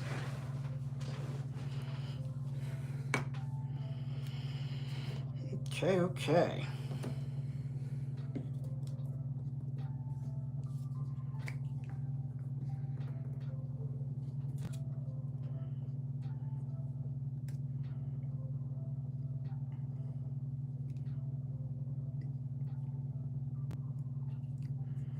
Loading up the screen. This is just the image itself. That's going in there first.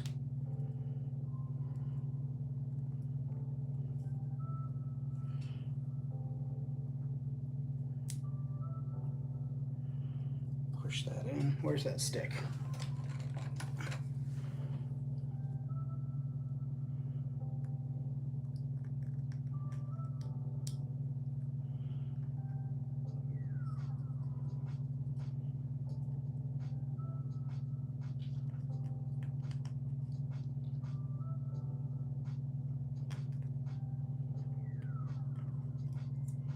Okay.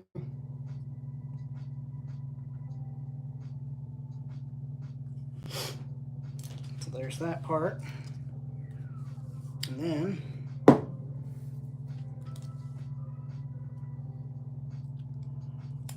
piece of screen.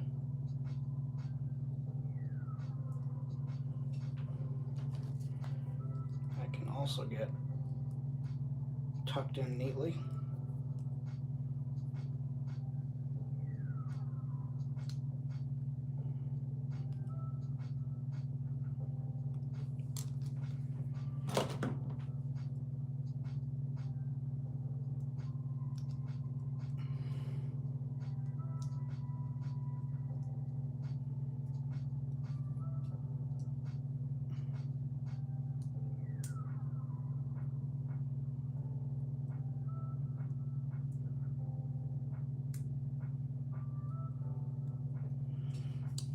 Yeah. Did I get it in?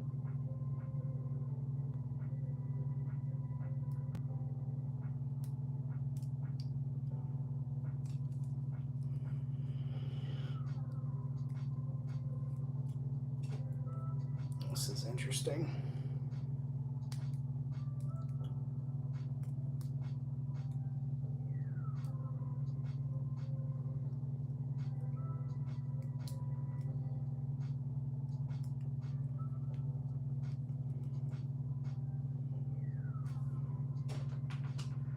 Yeah, I think that needs to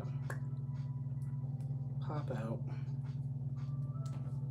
It just needs to be trimmed. Sliver of it off.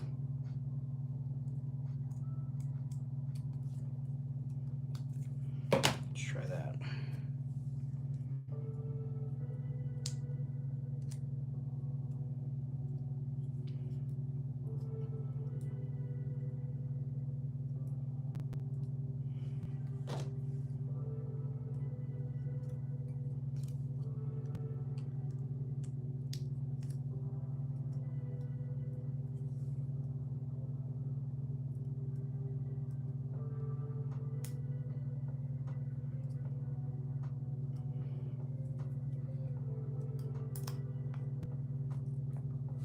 You hosky.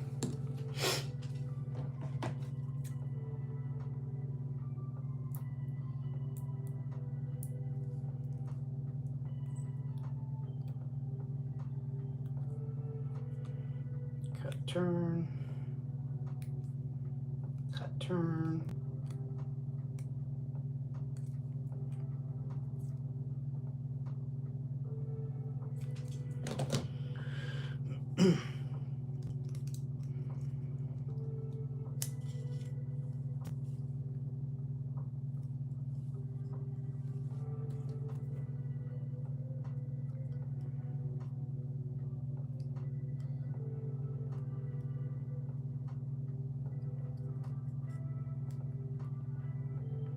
There we go.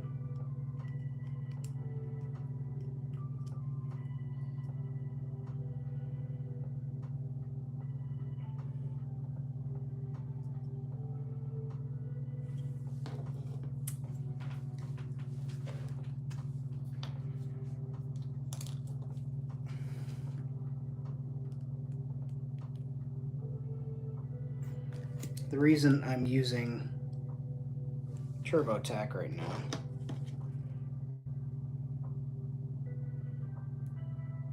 to glue this in is because TurboTack won't craze like super glue will. And if you don't know what craze means, it's when you put glue on a plastic, and because it's endothermic, it heats up and it causes the plastic to basically frost.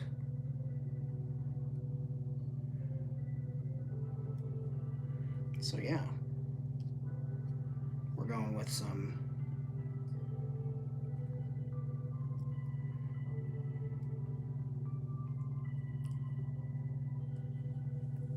TurboTack. But now we've got a screen that says out of order on the ATM. Now we can do the rest of the painting and stuff and touch up all the mistakes that I made since painting that originally and mashing it up with my fat hands.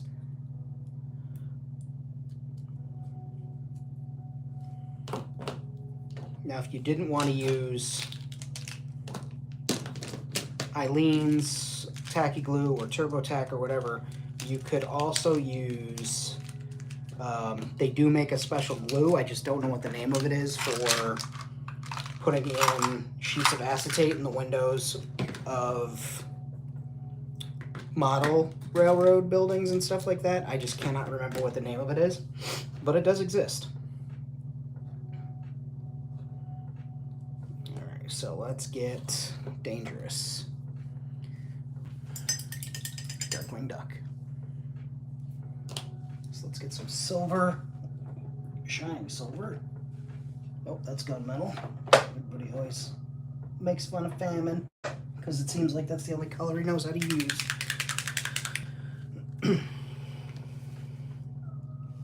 That's way too much shining silver.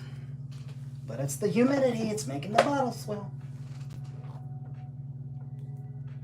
But I want to do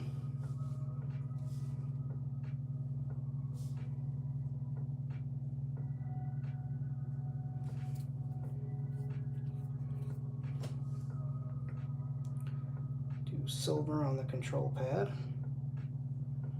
because if you've seen those ones in the cities, those are silver because they're metal and it makes them rugged, I guess, for all those people smacking them.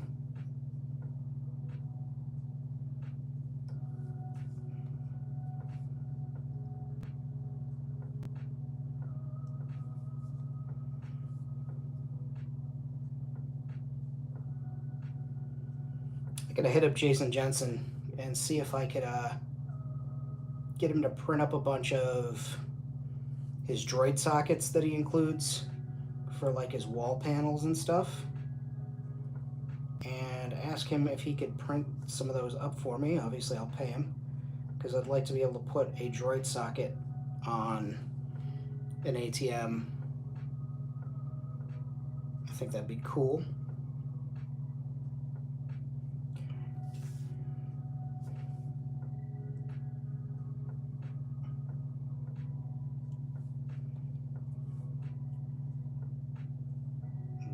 Putting a little silver inside and around of the currency slot, like somebody's, you know, reaches in with their metallic hand or droid or something, but just gives it a little bit of something. But there's the control pad there, and I'll put color on the letters, on the keys in a minute, because you gotta have like the green, press green for yes, red for no, some vaguely numerical shaped numbers.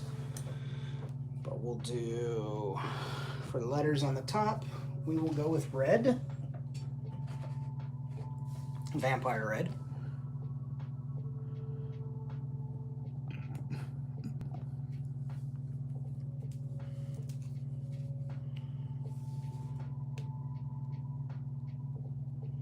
Why, did a nuclear bomb go off somewhere?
Oh, your high school mascot was a Wolverine.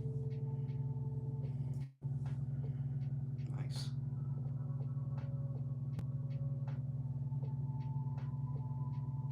Josh, why am I paying in bottle caps?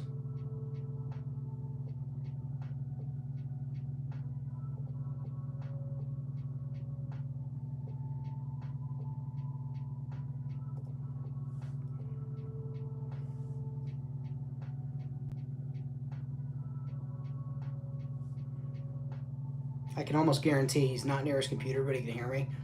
And he shouted the answer like twice.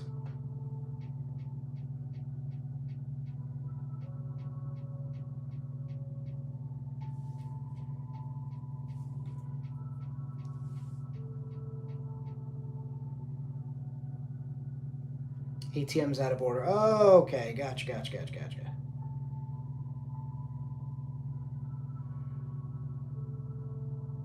Yep. Just have to go to a different ATM. And like I said earlier in the lore part of the episode, you might not want to use this one. That might be one of the ones that reports, is bugged by the Empire or is bugged by a crime syndicate to know who's using it and where the money's going. So you might be in careful. Maybe like, good. Screw them sons of bitches.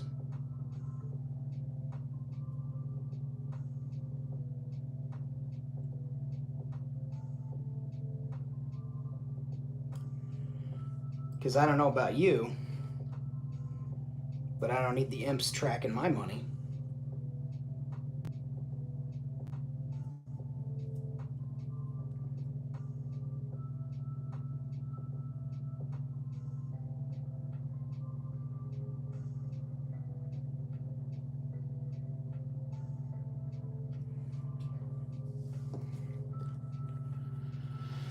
That's a good way to solve it, Ian. Can't track it if they ain't got it. Like where your head's at, buddy.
Hey Josh, has anybody new come through the shove lately?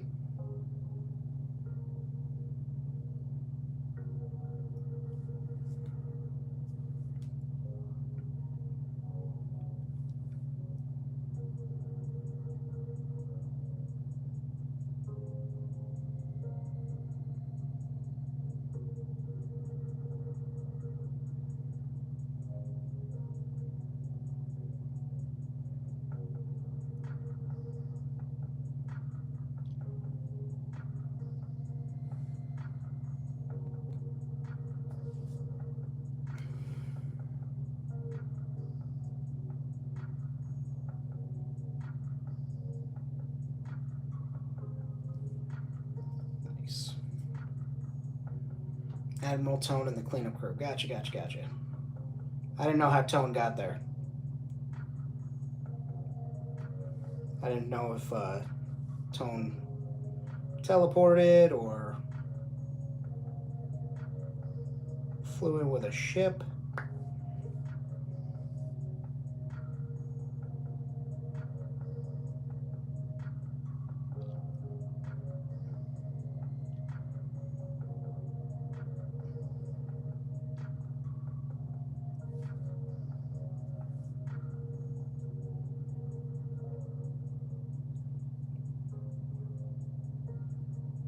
I don't know if he kayaked in.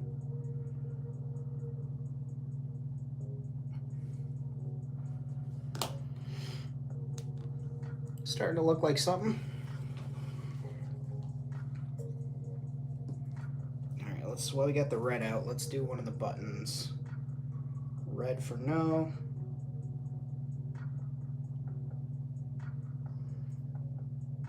That was easy.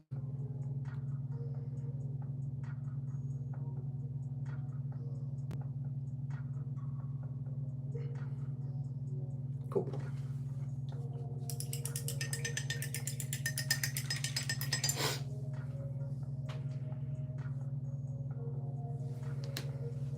We'll do a, put that red away. Do a nice green. We'll do a no, we're not gonna do a transparent green. We'll do slime, Kraken skin, moldy clothes. Yeah, we'll do moldy clothes. And moldy clothes is by Warm Paints.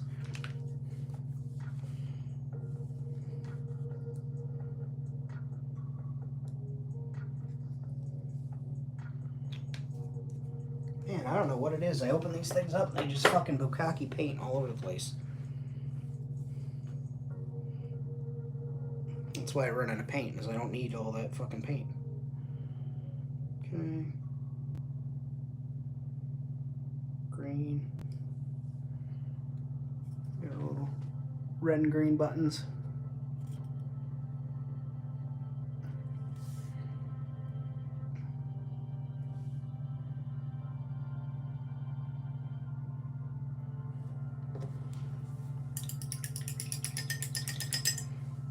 What other colors do I want? I don't want to do any other colors on those buttons.